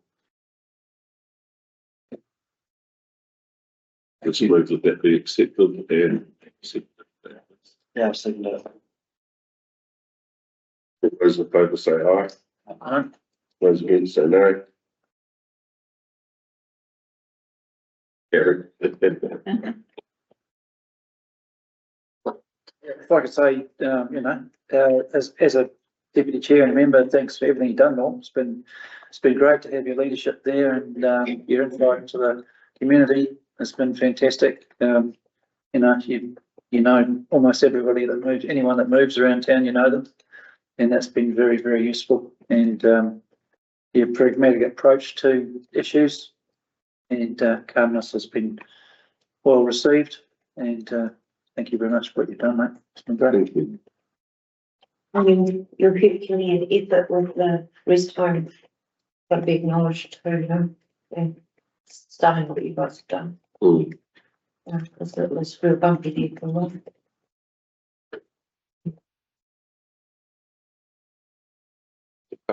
Thank you. Yeah, it's very cool. Okay, members' reports. Sally, start with you. Okay, so I have got a few things just to rattle off. We've had two community resilience meetings since our last catch up. And at one of the meetings, Derek had a desktop exercise for us where we got to play out some scenarios relating to emergency management situations, which was really helpful, really good. And then this month we met Mark Sincock at the school to go over the equipment that we have stored there, because we have a box of equipment here and we also have a box of equipment at the school. Should this building not be able to be used, we need to have two different emergency management areas set up. So that was really good. And then I think we've just got a bit of a checklist that we're working on at the moment as well. That's kind of our next thing. And we did deliver all our brochures out around the valley as well a month or so ago. So that little group is just ticking along. On the 13th of August, I attended the business meeting where Shane O'Connor was the guest speaker, and we discussed the new link between Alex and Roxburgh and the opportunities that we do have in store for the valley when that's completed. I guess opportunities and also constraints, and you know, like, but that was pretty exciting, and it's great to see that that project is underway. I've just got a little update on the swimming pool. So I spoke to Carly, and currently we have 7 job offers that have been accepted. We have one aquatic supervisor who has accepted its role. We've got 5 lifeguards who are all students who are going to get trained up. We have 1 additional staff member as well, and we have 1 more offer in the process. And of all of those people that I've mentioned so far, they all live in the Teviot Valley. And the other one that we have in the process, I think, comes from Lawrence. So we've really actually given our locals some job here in Roxburgh, which I think is fantastic. She's also interviewing 2 holiday workers who work in Invercargill, but they spend their summers here and they're also keen on working. So, I mean, it's just, I think, a really fantastic result, and it's great to see that. Being able to give some full-time jobs to people that live in the valley. And that was probably something that our group couldn't do, and the reason we weren't very successful is we didn't have enough money to pay people full-time, so we were only trying to offer part of the day, and that was not really, you know, obviously that was one of our constraints, whereas now we're able to give people full-time employment. So yeah, I'm pretty happy about that. River track signage is actually in production. I haven't quite managed to get it up in this frame, but I think it's going up. James is waiting for someone to build the metal frames for him for the signs to fit in. So he actually needs to get the frames built first before he makes his signs to make sure that they fit in the frame. But I imagine they're going to go up within the next couple of weeks. So that's for Grover's Hill and the river track. And there'll be a big sign that's going down in King George Park. On the 27th of August, I was invited to speak at the dinner club, so I attended that.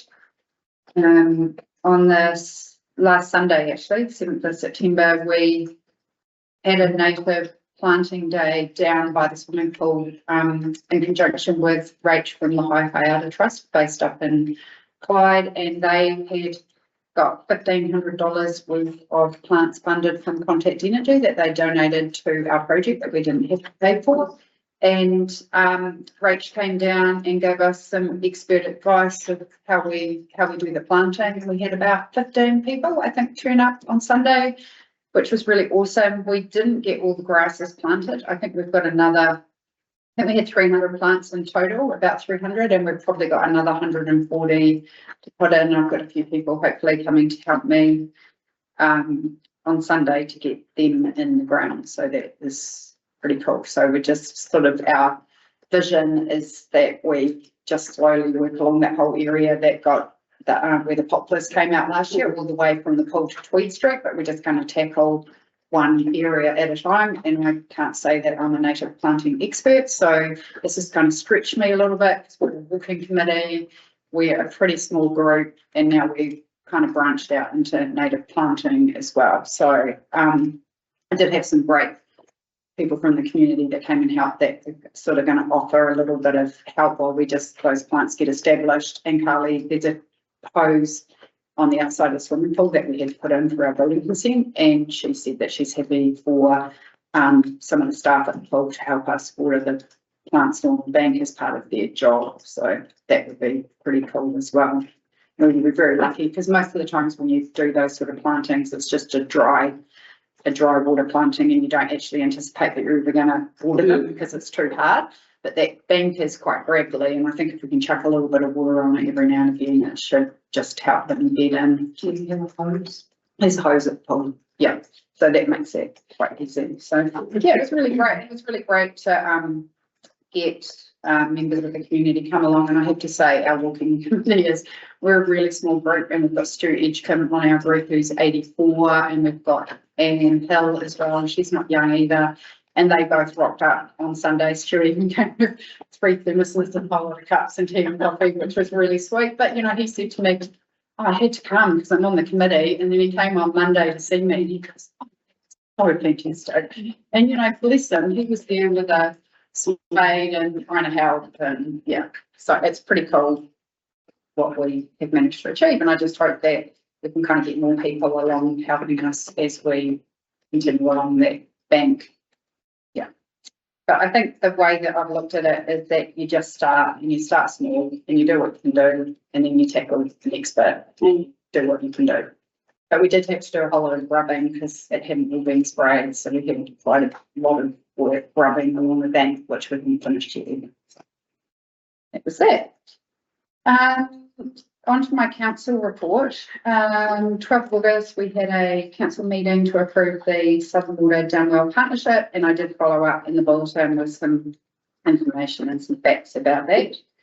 And on the 27th of August, we had our council meeting, and we did start that meeting with a briefing with Tukarawai. So we had an interview with the Tukarawai, which I think, did any of you guys go to? I did. That's great.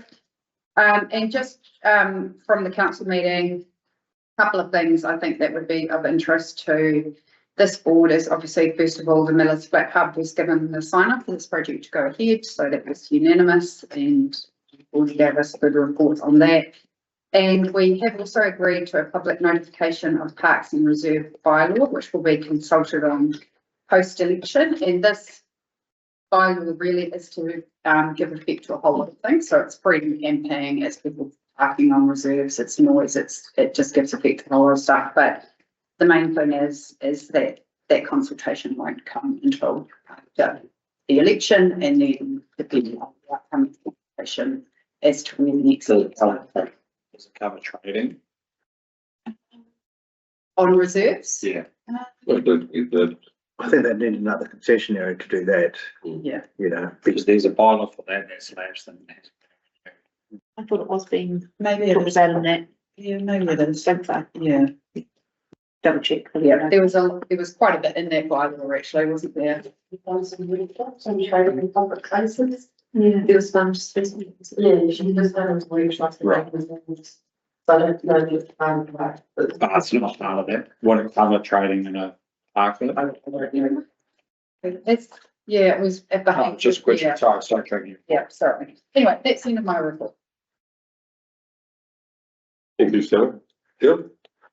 Not this is the legal, trust. So they're just going through the smaller people at the moment, with the loss of some funding, but we don't know whether that is going to be replaced from, right-hand tax loan, and left hand can give back sometimes. So that's just something we just don't have to go through. And that's really about it. Good. Cool. Attended the business group meeting on the 13th with Sally there. It was actually really exciting to listen to Shane speak and getting that the link and the gorge sorted will be a big boost for this community, so it's exciting to see. And then follows in on the 28th and joined Rebecca, two Rebeccas actually, at community plan meetings, and a lot of what is happening with the cycle trail will feed into some of the requirements in our community plan for extra hospitality and accommodation, and developing, trying to get tourists to stay in the valley an extra night, so developing stuff for them to do in the valley. And the community plan meeting was well attended in Millsfleet, probably a little light in Roxburgh, I thought, given population, but nonetheless, everyone was enthusiastic about the prospects for this community. Go back in time to the 27th, went to the Hawkswood mine meeting at Ettrick Hall, standing room only. Yeah, as I said, it was emotionally charged, which I found a little bit disappointed with the conduct of some people. I'll go on the record there, not actually debating the facts, not actually listening to the other side, and there is genuine concern from a lot of people over a range of things that need to be taken into account. And I reiterated when I got a chance to speak that there is a pathway at council for this to go through, and it'll have its in due course it'll be resolved. So just because it's not notified at the moment doesn't mean it will stay not notified. And just because the conditions they've applied for are what they are at the moment doesn't mean they won't. But yeah, that and then we had our first entertainment steering group meeting on the 25th of August. The 4 members from the community, David, Scrims, Gareth and Tara, just getting a blueprint for the timeline, expectations on the group to liaise with the community, and everyone was in very good spirits. Very excited to get that underway. We're meeting again, the 4 of us from Roxburgh are meeting again on Monday. Oh, and sorry, Martin was there as well. That meeting. And then last we have a little plug for the rural community. We have the Teviot Valley Sale Yards, Cattle Sale Yards, had its AGM on the 2nd of September. There's a facility down on the back road. Now it only gets used twice a year, but it's one of the only facilities in the area, and it's very well supported by farmers from all over Otago, and a small community run group like that facilitates, I just did rough maths, about $3 million worth of cattle trading over 2 events a year. So a facility like that is a real economic enabler for the rural community, and I'll just take my hat off. Run that organisation, or run that committee, run that group. And then, sorry, most important, I just want to extend a big thanks to everyone on this community board for welcoming me since I arrived in December. It's been very fulfilling to join this group and get outside the farm gate and get involved in the community, and I've enjoyed every minute of it. There's been a bit happen unexpectedly, but yeah, it's been great. Thank you to all of you guys who take a phone call from me at any time with questions or queries, or wanting to know what's going on with that. And a big thanks to Sally and Norm for finishing up their time, and I think you both have a track record, and that is something to aspire to. So, and I'm sure they continue to be involved in the community. I know you spoke all, but yeah, thank you very much. That's cool. Thank you. Mark. Thanks, Tom. So since the 31st of July, I've been went to the quarry meeting, which was very interesting, being a Mills Flat person, which made a magical start of Ettrick, but that's okay. Yeah. Because the Mills Flat holders done the block. Yeah, popular place. So yeah, that was a very interesting meeting and as Curtis said, some strong feelings, not necessarily all quite to the point of the meeting. But very valid concerns, particularly about the amount of increased traffic that might need to be carefully looked at. I went to see the new Cromwell Hall, which was very interesting. Great facility. $46 million. You'd hope so, but they're it looks very impressive. So I look forward to that being finished. They're saying partly in February and March and finally in June, so that's good. I am concerned about the running cost of it, but that's another issue. We did a presentation to the CODC meeting at the end of August, and also I had a input into the Te Korowai interview process, which was last week, I think. Been to a few Millers Flat community coffee monks. Done some more work on the Millers Flat Domain and Sports Hub, and that we should get our final notification about funding from lotteries on Monday, the 17th. And that will determine whether we do the whole thing or just 2/3 of it. I've been to a couple of community plan meetings. Thanks, Rebecca, for that. So that's a good intro to looking forward to seeing the outcome of that. And once we get that, and we can, we've also got, of course, the pending spatial plan, which is still sitting in limbo. And so I'm looking forward to the spatial plan actually getting deposited as and integrated into the district plan. And once we've got those two things together, we can go forwards with what we talked about before, which was our overall vision for the valley in terms of a master plan for the valley. I've been to a Teviot Prospects had their AGM, so I'm chairman of that. We had that meeting. I went to an Ida McDonald Trust meeting, and there one of the key things we discussed was potential to combine Ida McDonald and McPhail Trusts to become one, potentially, which would half the admin costs in terms of lawyers, accountants, and the costs to the funding, the organisation Forsyth Bar that look after the funds. So if those costs could be halved, then that would put another $5,000 to $10,000 into the community every year. And that sort of led on to another issue that we've been talking about, which is the formation of a Teviot Valley Foundation, which again could be an umbrella foundation organisation that looked after funds on behalf of the valley. And it doesn't mean to say that the funds would all get used for the same purpose. It could still have pockets of funds that have specific requirements as to how those funds are used. So that's an ongoing proposal that there might be a Teviot Valley Foundation in the future. It would give, with the disappearing of community board funding and funds and reserves, in the past, there has been an opportunity for people to give money to the Teviot Valley Community Board as a reserve. Well, that's now pretty much gone. So if there was an alternative, which might be a Teviot Valley Foundation, then people wanting to bequeath money could go into a fund such as that. There's a vehicle for it. Yeah.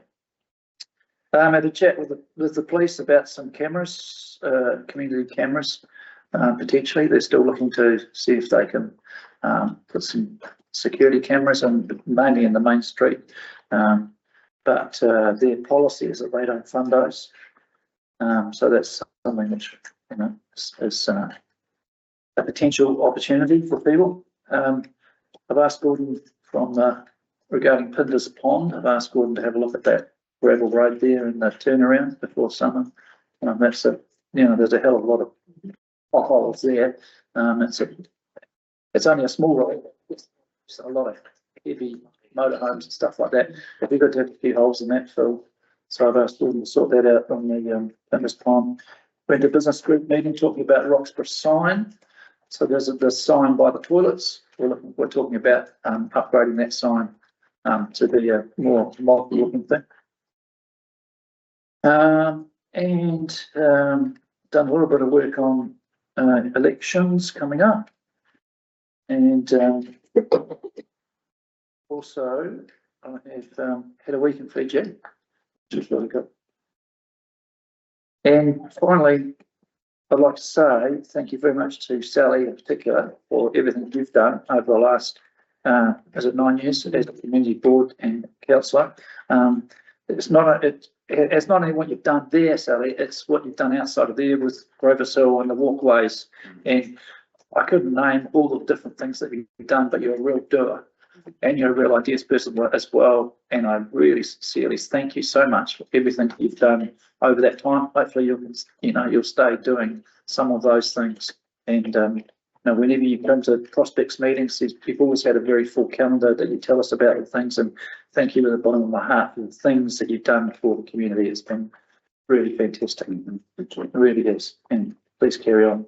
And also thank you to the council people, staff and the men, and for everything you've done as well. It's been a good 3 years.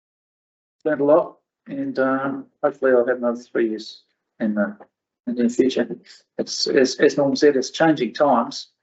It feels like the paper sort of moved every 6 months. The chairs on the I was going to say time cap. The chairs on the around the table have moved freely, so it's good. And thanks for the rest of the guys as well. Just welcome and thank you very much, Jill. And Russell Reid for his tremendous input for the first 18 months. Thank you. All right, I just move that those members' reports be received. Can I have a seconder, please? Those in favour say aye. Aye. Those against say no. Carried.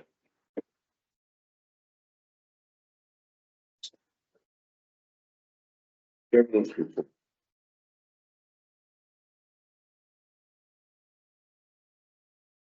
I've got a question on the governance report. We've got a couple of items that have been closed there.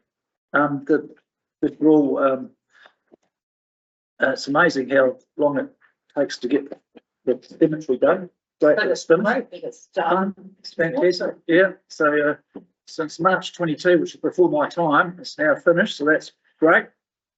With the Roxburgh Entertainment Centre, that says it's a closed matter, but I guess it's going to be something that we're going to have on our books for the next several years. They're setting up the stakeholders. Right. So that's closed. Okay. So what was the question?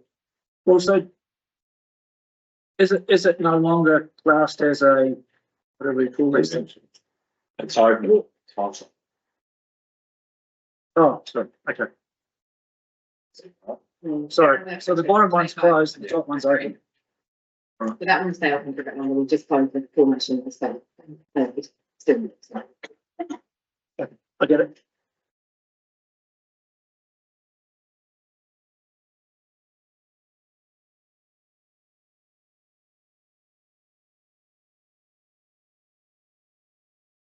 So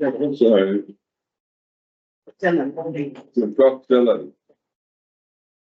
Dylan delivered a report to council in 31 August. Couple of weeks back, yeah. Yeah. I thought it'd be of interest to this group. I'm going forward. We want some of those. Some that's 65% population. Did we wait for the other group? Which is true. I think Joe just put it on. Really? Joe just put it on, but while Dylan's not talking, we can probably have it on. Wait.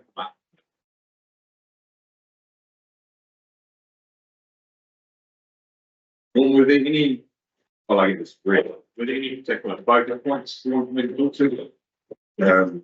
General. Just a general. Okay. It's information sharing rather than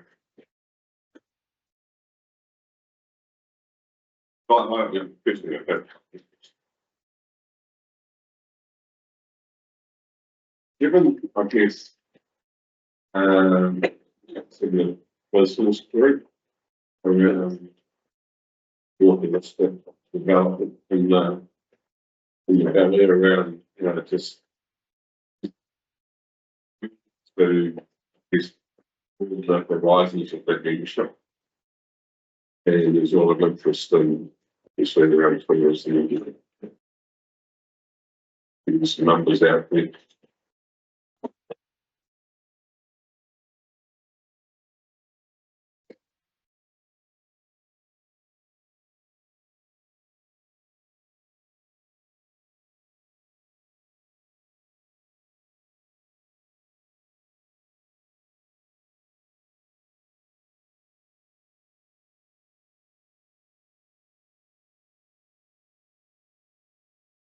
Right, but All right.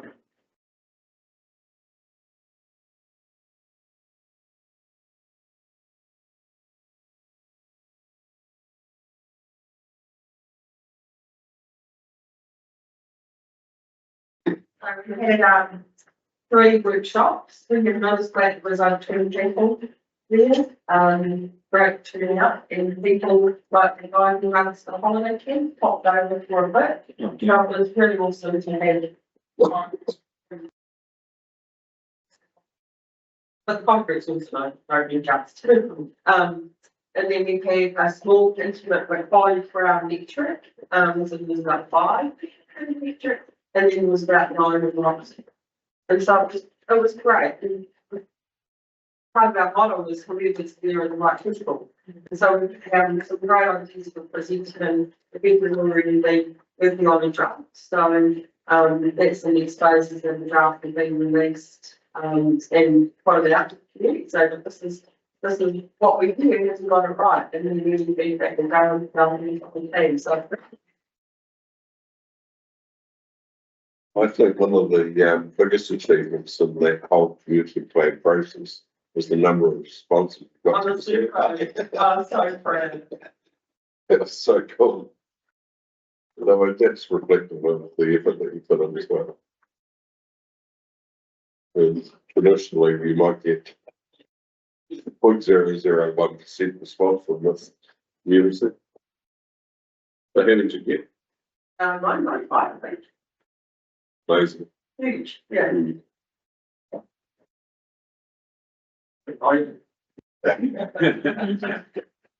Moving on, okay. So, as Norm mentioned, I presented this report to council a couple of weeks ago. This report is, it's a moment in time, it's a snapshot of what we know is kind of in a pipeline. And there's a degree of certainty, and I'll talk through that and talk through some of the numbers. It does focus primarily around where we know known large scale development is happening, or likely to happen, which is primarily Cromwell and then a little bit in the Vincent community. I'll talk about Teviot, and you'll see some of these that relate to the Teviot area as well. And then I can touch a little bit on the regional guilds work as well, if you've got any questions relating to that. But this was as of information we had on hand at the 8th July next year. So what I mean by it's a moment in time, it's a snapshot at that, on that day, this is the information we had. Highly likely, some of that information is possibly already out there, but I haven't gone back through to double check. We'll go over the information we have on it. Just the next slide, please, Stuart. So really high level, what we can see is if we have 0 constraints in the next 10 years, there is forecast to be just over 6,500 new dwellings to be built in the region. Now, when I say 0 constraints, that means you can get builders, you can get the building supplies, council can consent to the rate that it is coming in, and so on and so on. So those are the constraints. That would result in our total population being just over 40,000, which is essentially at 63% growth from where we are today. That, of course, moves on, I guess, further down the chain with impacts on social infrastructure, which won't cope that with growth without some kind of intervention. And much of that is, or part of that, I suppose, is where the regional deal program would work as well. And the next. Can I ask a question? So with your proposed new builds, are they like full-time family homes, or a lot of these like secondary homes? So I can only tell you what the data is suggesting for us in going for historical trends. So this is based on dwellings that are occupied by people. Right. But some will undoubtedly be purchased as a secondary home for some living in Australia or whatever that is. The nature of it as well. But I can tell you what the data tells me. That's cool. Just some historical trends. You can see going from about 2015, there's a real acceleration of our population growth in the last decade. We anticipate, numbers I've just told you, show that that growth will look minute compared to the growth that we potentially will experience in the next years. Next one, Sarah, the visitor population impact. So I bring this in because I think it's important to recognise that visitors are great. They bring in different and diverse people to our communities. They also bring money into our economies, but they put pressure on our infrastructure. So essentially, what this graph tells you is that we have to build plants to double the capacity of our residents, because our visitor populations on peak days essentially double our population. So the peak period for our region is the Christmas to New Year week, where the data tells us the population goes from 25,000 to 50,000. And so when you're talking about we have to build a water plant to meet that demand, it's got to be at peak day demand. So this is the challenge that we have. Queenstown has the same challenge. Mackenzie District has the same challenge, that we are having, our residents are paying for plants that they don't use, that visitors are using it. We have to build for visitors. So I just include that slide because there's a reference to it later on, which various visibility work. And then the economy. So for the last 10 years, exactly the same trend. The population the growth has experienced, the economy has grown. And so that's our GDP. There you can see it accelerating. Equally, we would expect that our GDP over the next 10 years will accelerate population growth. We have outstripped the national average over the last 10 years. So the national average is 3%, we're running at 3.9%. Our economy is primarily based around well, I'll call it primary sector. So that is agriculture, horticulture, viticulture. We do in our stats actually use agriculture as a catch-all. So when I refer to agriculture, I'm catching all. Construction and then tourism. Those are our three main drivers of our economy. And then there's a bunch of others that tear down. But we're a pretty well-rounded economy. We aren't heavily reliant on a single sector, though you could argue some parts of the wards have a heavier reliance on one area versus another. But as a general, as Central Otago, we're pretty well diversified in our economy. Next one, please, Sarah. So this is now where we start talking about dwellings and the trend data that helps us understand what the forecasts might be. So if we look at our development trend, this is new houses over the last 3 years. I can't quite read the number back here, but on average, we're just over 300 new houses per annum. So if we extrapolate that over a 10-year period, we get over 3,000 new houses over the next period.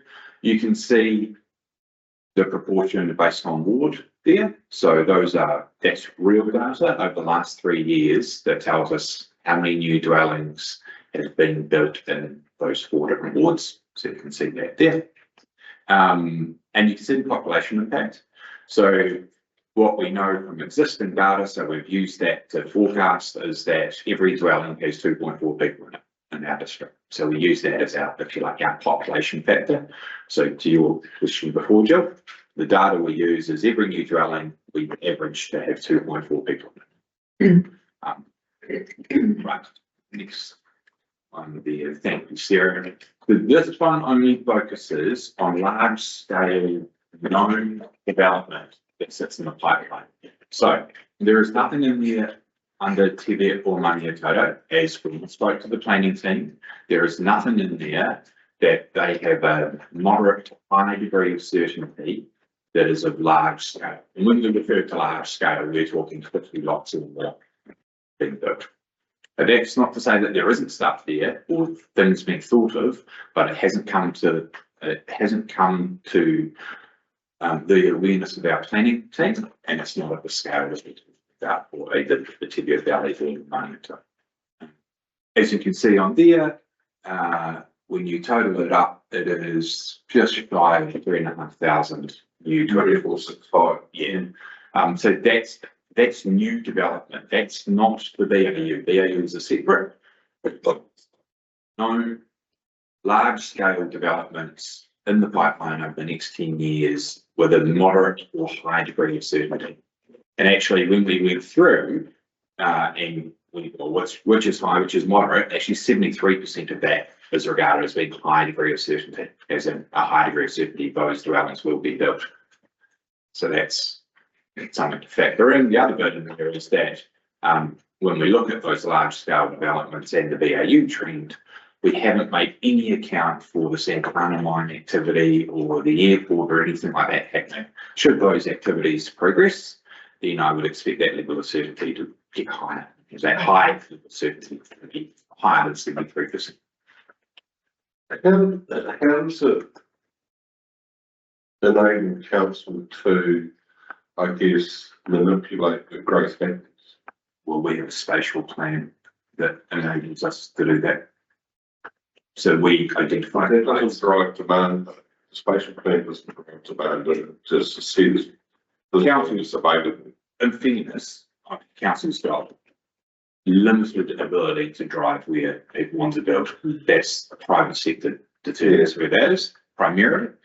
Council can provide some guidance where we would like development to happen, but we've got very little actual control, no control really, over where private developers wish to build. And therein lies the problem, because let's go right back to where you start, as you were saying that the residents that don't use all the infrastructure are able to pay for it. So if there's an ability, I don't know how we can do it, but when I say we, no, but encouraging development in the areas where it is going to be most sustainable, rather than all the time.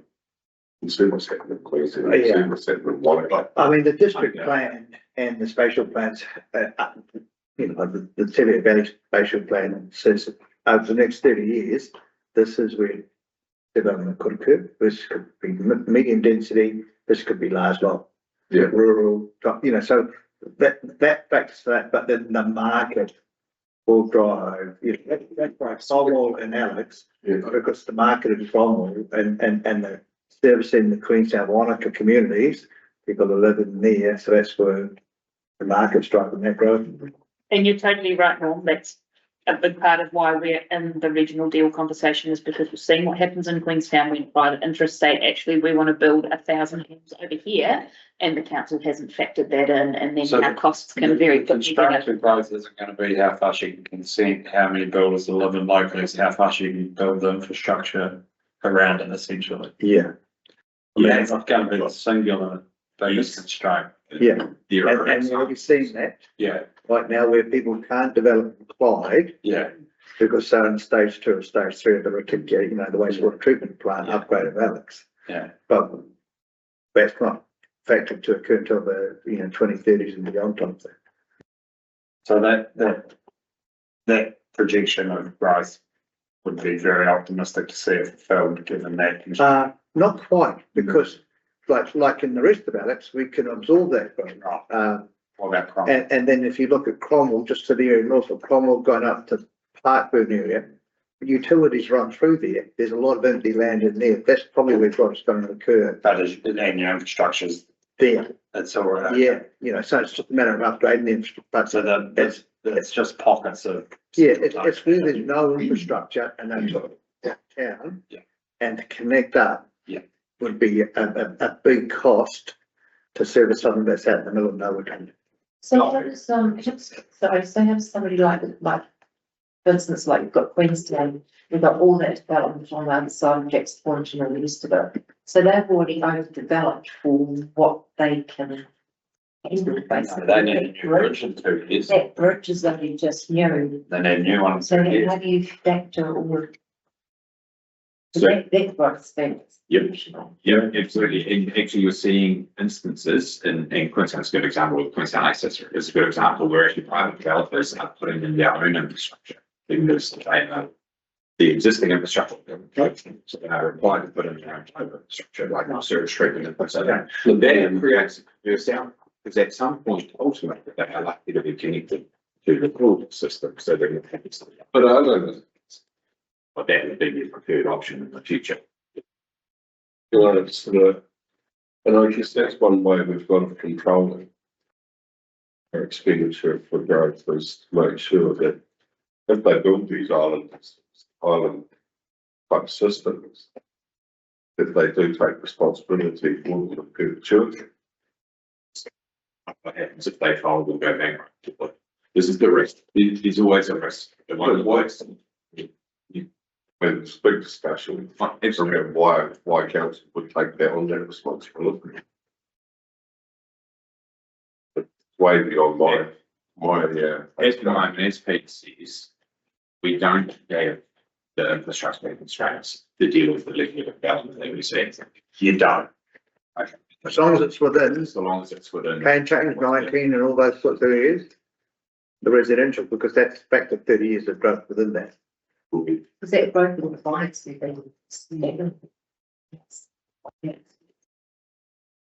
So on this slide, I've got the BAU, the historical trends data, and put that alongside what we know is coming through in this growth pipeline. Put the two side by side, add them together, and so you start to get a sense of actually what does this total up to. So if 100% of what I've just spoken about all comes off, we get to 6,658 houses built in the district in the next 10 years.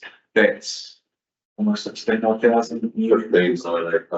So let's say 16,000 new residents in the region. Now, 100% is probably not likely to stick, but somewhere in the 80 to 90% it certainly is. And those numbers aren't saying up there. That's a lot of new people. It's a lot of new dwellings. That's a lot of social infrastructure pressures. So we know we already have an issue with healthcare. We know schools in Cromwell, slightly lesser extent in Alexandra due to recent capacity upgrades, but in Cromwell, schools will be hitting capacity very soon. We know we've got roading challenges on our network. We've got bridges that are challenged. So there are things these things are all going to be challenged by this level of growth that we are about to see over this next decade. That's why, I should skip this next slide and skip this. Oh, actually, sorry, go back population impacts because that is interesting. This one does have a piece I did want to talk to you about the Teviot. So what I've identified in here, what the team have identified is the known developments. What we also know, and we're seeing it now with the likes of Omega, is that as Cromwell gets has more growth, it becomes more expensive. Therefore, Vincent is getting more growth and it's becoming more expensive. So now we're seeing that growth push to Omega. There is without doubt that growth will push to the money and total and also the Teviot balance in the future. It's not in our pipeline now. We're not seeing it through developers coming knocking on the door saying I want to build 100 homes, but it will come. It's just a matter of time as to when. It may not be in this next decade. It might be the decade after, but it will push down. There is no doubt about it.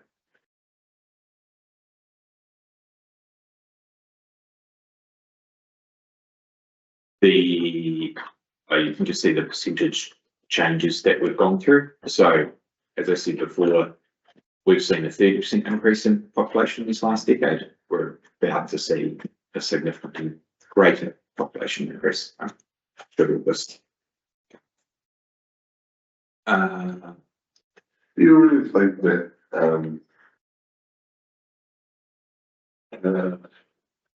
areas like the Teviot Valley and the Money and Touching will go benefit in the long term from that? Because we've been looking and watching it for the last 20 years, and it is down. Right. Yeah. Yeah. Sorry, so go back to the population. Keep going back to the on for the scale, the population scale. 1, 2, 3. Yeah. You can see, and I hear what you're saying, Norm, but you can see here, it kind of just went up and down. It just waved along for quite a while. It wasn't until 2015 where that growth has really started to accelerate. And that has primarily been in Cromwell and also in Vincent. It will definitely come our way. And you only need to look at what was Queenstown 20 years ago, to what Wanaka was 20 years ago, to what Cromwell was 20 years ago. The other thing is before 2020, you had a restriction by where people had to live where they worked. Post-COVID, remote work. My sister used to work in Auckland, lives in Monaco, remote work, or asked remote work from home. Yeah. So that's changed everything in the last. Totally changed the day. We've just got two couples that have moved here that are Yeah. remote working, Yeah. one from Auckland and one from. You no longer have to, you can just live where you want. That's right. Yeah, and that will only speed that up. Yeah. So what we do, I mean, as a community, we're sitting here going, we need another kids at the school. That's the sort of question that we need to be able to answer. Well, that's the really interesting one, Norm, because we've got a big chunk of people saying you need to just do the basics and nothing more.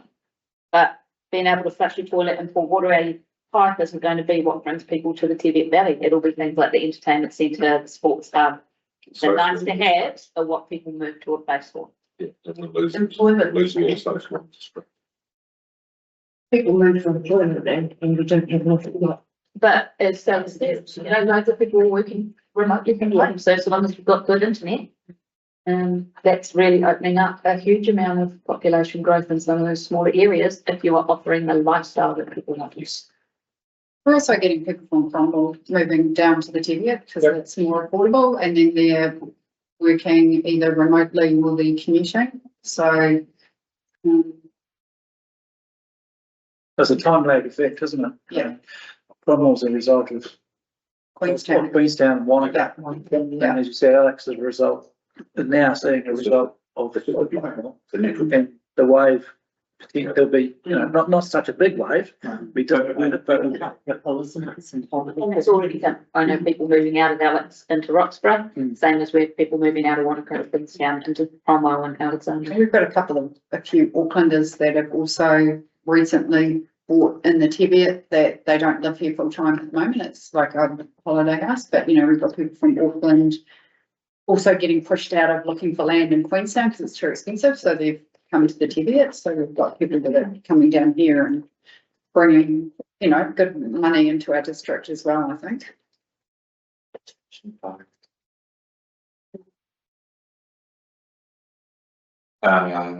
So these are some around social infrastructure. We know these will be impacted as this growth happens. That's not an exhaustive list, but it is certainly a list which is, I guess, front of mind. But to Tamer's point, a lot of this doesn't actually sit with council.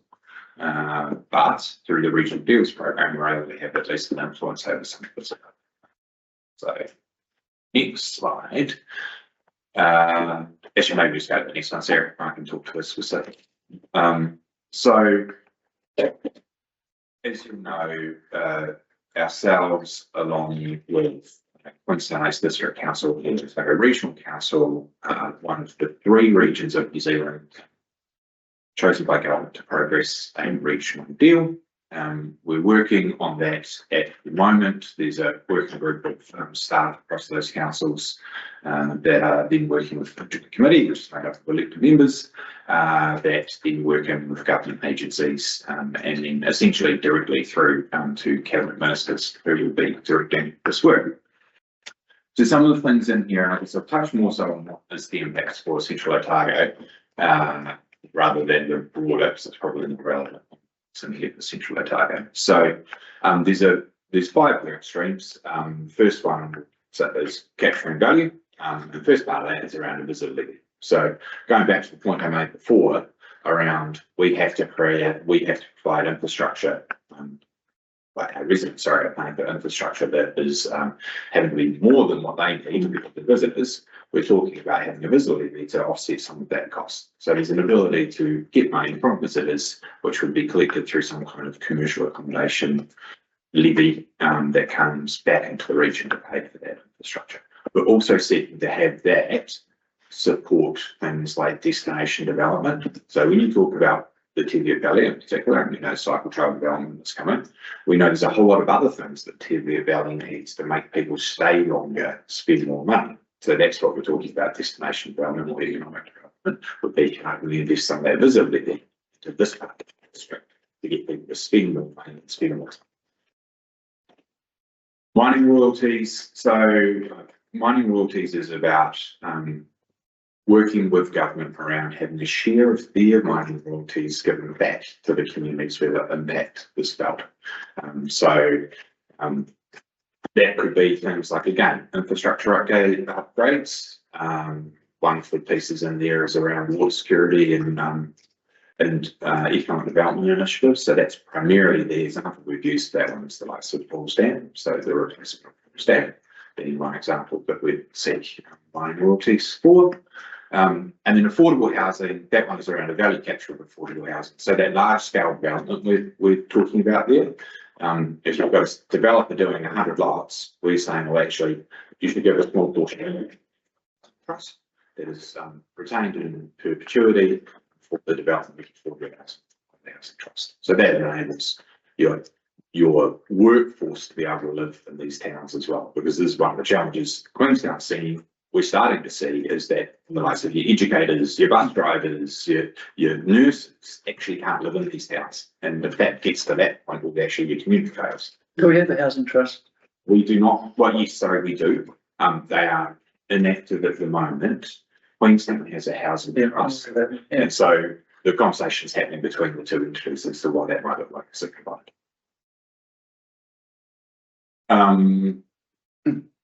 Transport. So this is around essentially regional network planning. So sounds odd, I know, but we've not really done anything that's regional. Each jurisdiction essentially does their own, and then there's the wider Otago Southland piece. What we're saying in here is the roading network between Queenstown, Cromwell, Wanaka, and the rest of the district needs to be considered as one. And how do we? Queenstown's putting in a mass rapid transport system, which is essentially a gondola type system. How would people from Roxburgh get to the, like, there's no point getting them to go to the airport, because that's probably harder than just go around that way into town if that's what they want to do. So what's the linkages to make this actual system work? A whole lot of work to do on that. And a public bus network. So there's the provision of public buses to connect the communities. Now that's primarily focused around connecting Alexandra, Clyde, Cromwell, Wanaka, Queenstown, because that's where this known demand is. If the demand grows in the future, then that would also be extended out to the likes of Teviot Valley and Wanaka. So there must be a tipping point where public bus service makes sense between Cromwell and Frankton. Yeah. But must be past that by now, wouldn't you? Would you think? So I think you could argue it's probably exists between Alexandra and I do that commute daily and I see how many cars are on their road. Now a lot of them are tradie vehicles, which obviously need their vehicle, but there are heaps that aren't. So even getting from Clyde to Alex is quite challenging if you don't have a car. I found that out one day when I had to an appointment. Sarah had to come pick me up, didn't you, Sarah? But yeah, so that's they're all pieces of work. There's nothing is landed in this. There are different stages that this will go through, but that's a significant piece of work. And just the highway, working on making that as resilient as it possibly can be, because that's one of our challenges. Got some roads that are at risk of during an event or even an accident. The other week, Tamer pointed out when the Kadroma Valley Road was closed at 4 o'clock. And of course, everyone from Queenstown has to go around the long road to get around to Wanaka, and so that just creates massive congestion on this road. So there's got to be better resilience. Electrifying Otago Central Lakes. So one of these is primarily, and it's actually already moving anyway, but it's around trying to speed up the uptake of rooftop development. So that gives residents lower power bills, more resilience for themselves.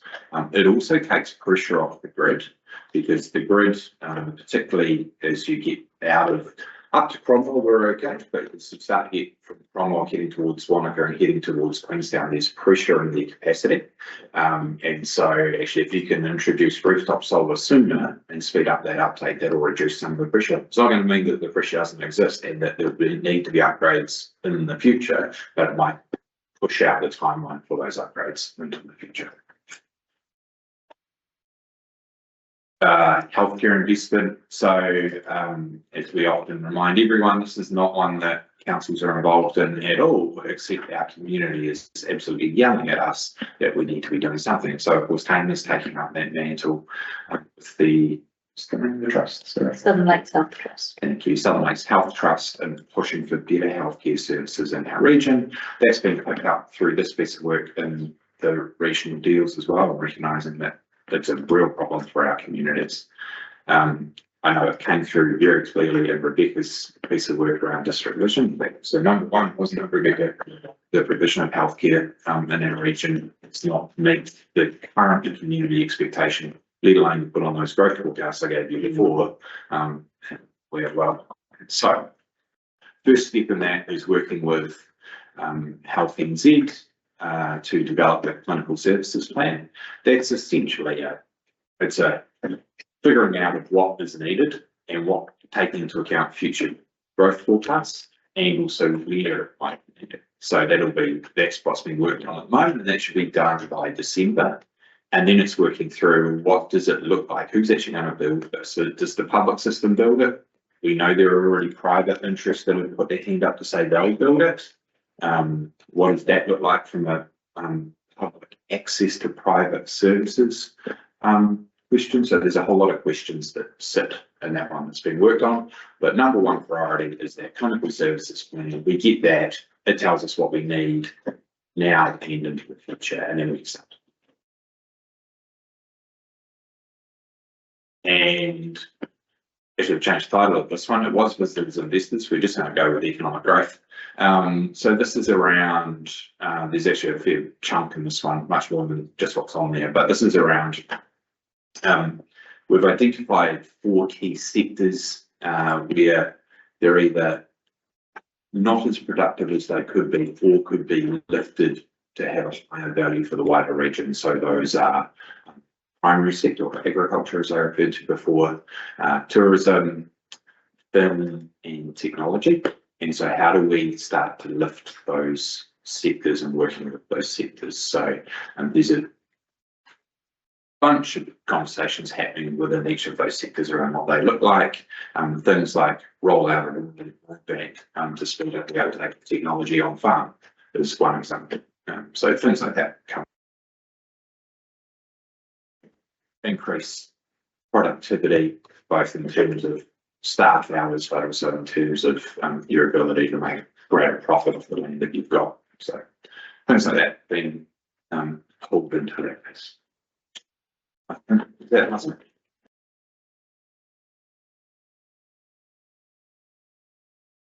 Questions? Or just So how do you, like, given that we are who we are, CODC, and you've got Queenstown Lakes with double the population, you know, and with probably 5 times the GDP and probably 10 times the personal wealth shared with us. How can we, you know, wave our flag and make sure we get our slice of whatever the deal is? How can we, you know, run the back foot? I passed it again. A big part of what we've talked about at the regional deal is trying to have a regional lens across it, as opposed to I get this, you get that, ORC gets something else. And our pitch to the government is around a cohesive, if one community is winning with one thing, then actually we're all winning. As opposed to, well, you've got 3 and you've got 2 and you've got 1. If we start separating it out into who gets what, it's going to be very difficult to get that kind of next level change out of the government. So as opposed to it being 3 separate entities, we're trying to put a cohesive case together for one and a collective view of what will be good for all of us. That is interesting, So, challenging. yeah, so How do you value the different priorities, demands, of different regions of that? Yeah, and there are different priorities and different demands. But for example, if say Queenstown can make some progress with their electricity problem, there's flow-on effects for us. Same way as the Kawerau Gorge might be not a huge priority for Queenstown, but it is a huge priority for us. So that's what we've been working through as a group, is what does that priority list look like? Recognising that everybody needs to be able to see something for them reflected in it, but not everybody's going to have the same level of winning from the outset. But it's also a long-term plan, and there will be multiple iterations of it. So while up front you might say, oh, there's more in it for Wanaka or more in it for Queenstown, there'll be other plans come beyond that, because the idea is a really long-term kind of 30-year partnership, as opposed to what are we going to do in the first 12 months. Yeah, it's hard, isn't it? I can see them getting, something to help with the Gongora. I can see them regrettably getting something to do with hospitals and health, but, what's our, I hear what you say, but I just see it will result in big chunks. But it has to be, we have to gain, because it's not a regional deal if we don't get something as well. And I think, you want to be really careful. There's a whole lot of stuff in the media, that people can say whatever they want. Yeah. But as I pointed out to the report, things like the clinical services plan, no decisions are made until that is delivered. That will determine what the needs are and where those needs should be. That might say, it sounds like the best place to build a hospital. But equally, it might actually say, closed. Yeah, exactly. As an example. Yeah. So there is lots of noise around this. Yeah, I would say Lots that of- the big one for regional, do not believe everything you read in the paper. Yeah, I mean, And there are lots of different interests in this. There is government, there is private, and there is obviously the councils. And councils, we're not saying a lot because we don't think much of this is actually locked down, but others might wish to be saying things. congratulate, we've got to be part of it, and we've got to try and peddle our case. Yeah, it's tough, isn't it? It's tough. I mean, internationally, we have to compete as well. Well, reasonably is one thing. Yeah. Our needs, wants, demands, whatever it might be, go into the national pot. Absolutely. And we talk, transport's a really good example. You spoke about it before, earlier in the meeting around the prioritisation of funding that comes into transport. And yeah, lately, most of the money's been going to the North Island because they've got cyclone recovery. But actually, how do we make sure that this area is recognised as being a priority? What are those priorities that we push? So by being part of this, we give ourselves a fighting chance to be part of that priority list. Our input to the national level needs to be very well considered. It's not just, we believe that growth is going to drive things. It's an actual need. If that makes sense. Yeah. What are the costs? You look at our funding, rural funding. That's, sorry. So what are the costs of this process, and is it a process that's just going to go on for the next 30 years, or is it a defined time? So we have to find the funding within existing baselines, but we struck the budgets. These things have been quite firm, so we're Dylan would pull them out of his day job to focus purely on this 100% of the time. Right. Because it needs that level of staff, and it's still probably not enough in comparison to our colleagues previous. Right. And so, and the government's not kicking in any money to fund us. No. This is our cost. And so are we committed to some research costs as well as Dylan's time, or is there something or is it just? It's required. So there is an agreement between the parties that have to be funded. And as if research is required to show there's a case, then yes. So far it's actually been relatively minor. A lot of the research has already been done and been produced anyway. So we haven't actually spent any money. There's an ability to do so if we need to. Great. Well, I think it's a good thing. We've got to be part of it. Yeah. Is there any possibility at all, if you're going to go into regional deals, is to get councils that you're involved with to put serious pushback on the government to say that we want the GST open rates, and that can help fund stuff. Because, you pay the rates, which is tax, and you get hit with GST on it, and it would be good to have some of that money come back to the region that it's coming out of. And what I see sometimes is that, councils would like to pitch that all the time to the government and say, the government's making us do it, but there's no serious pushback. And if you chose to do that, I'm sure that the residents of these areas would be behind you to support to do it. Because it's all very well the government saying do this, do that, and then not offering them. So how could you? Just take that into our region.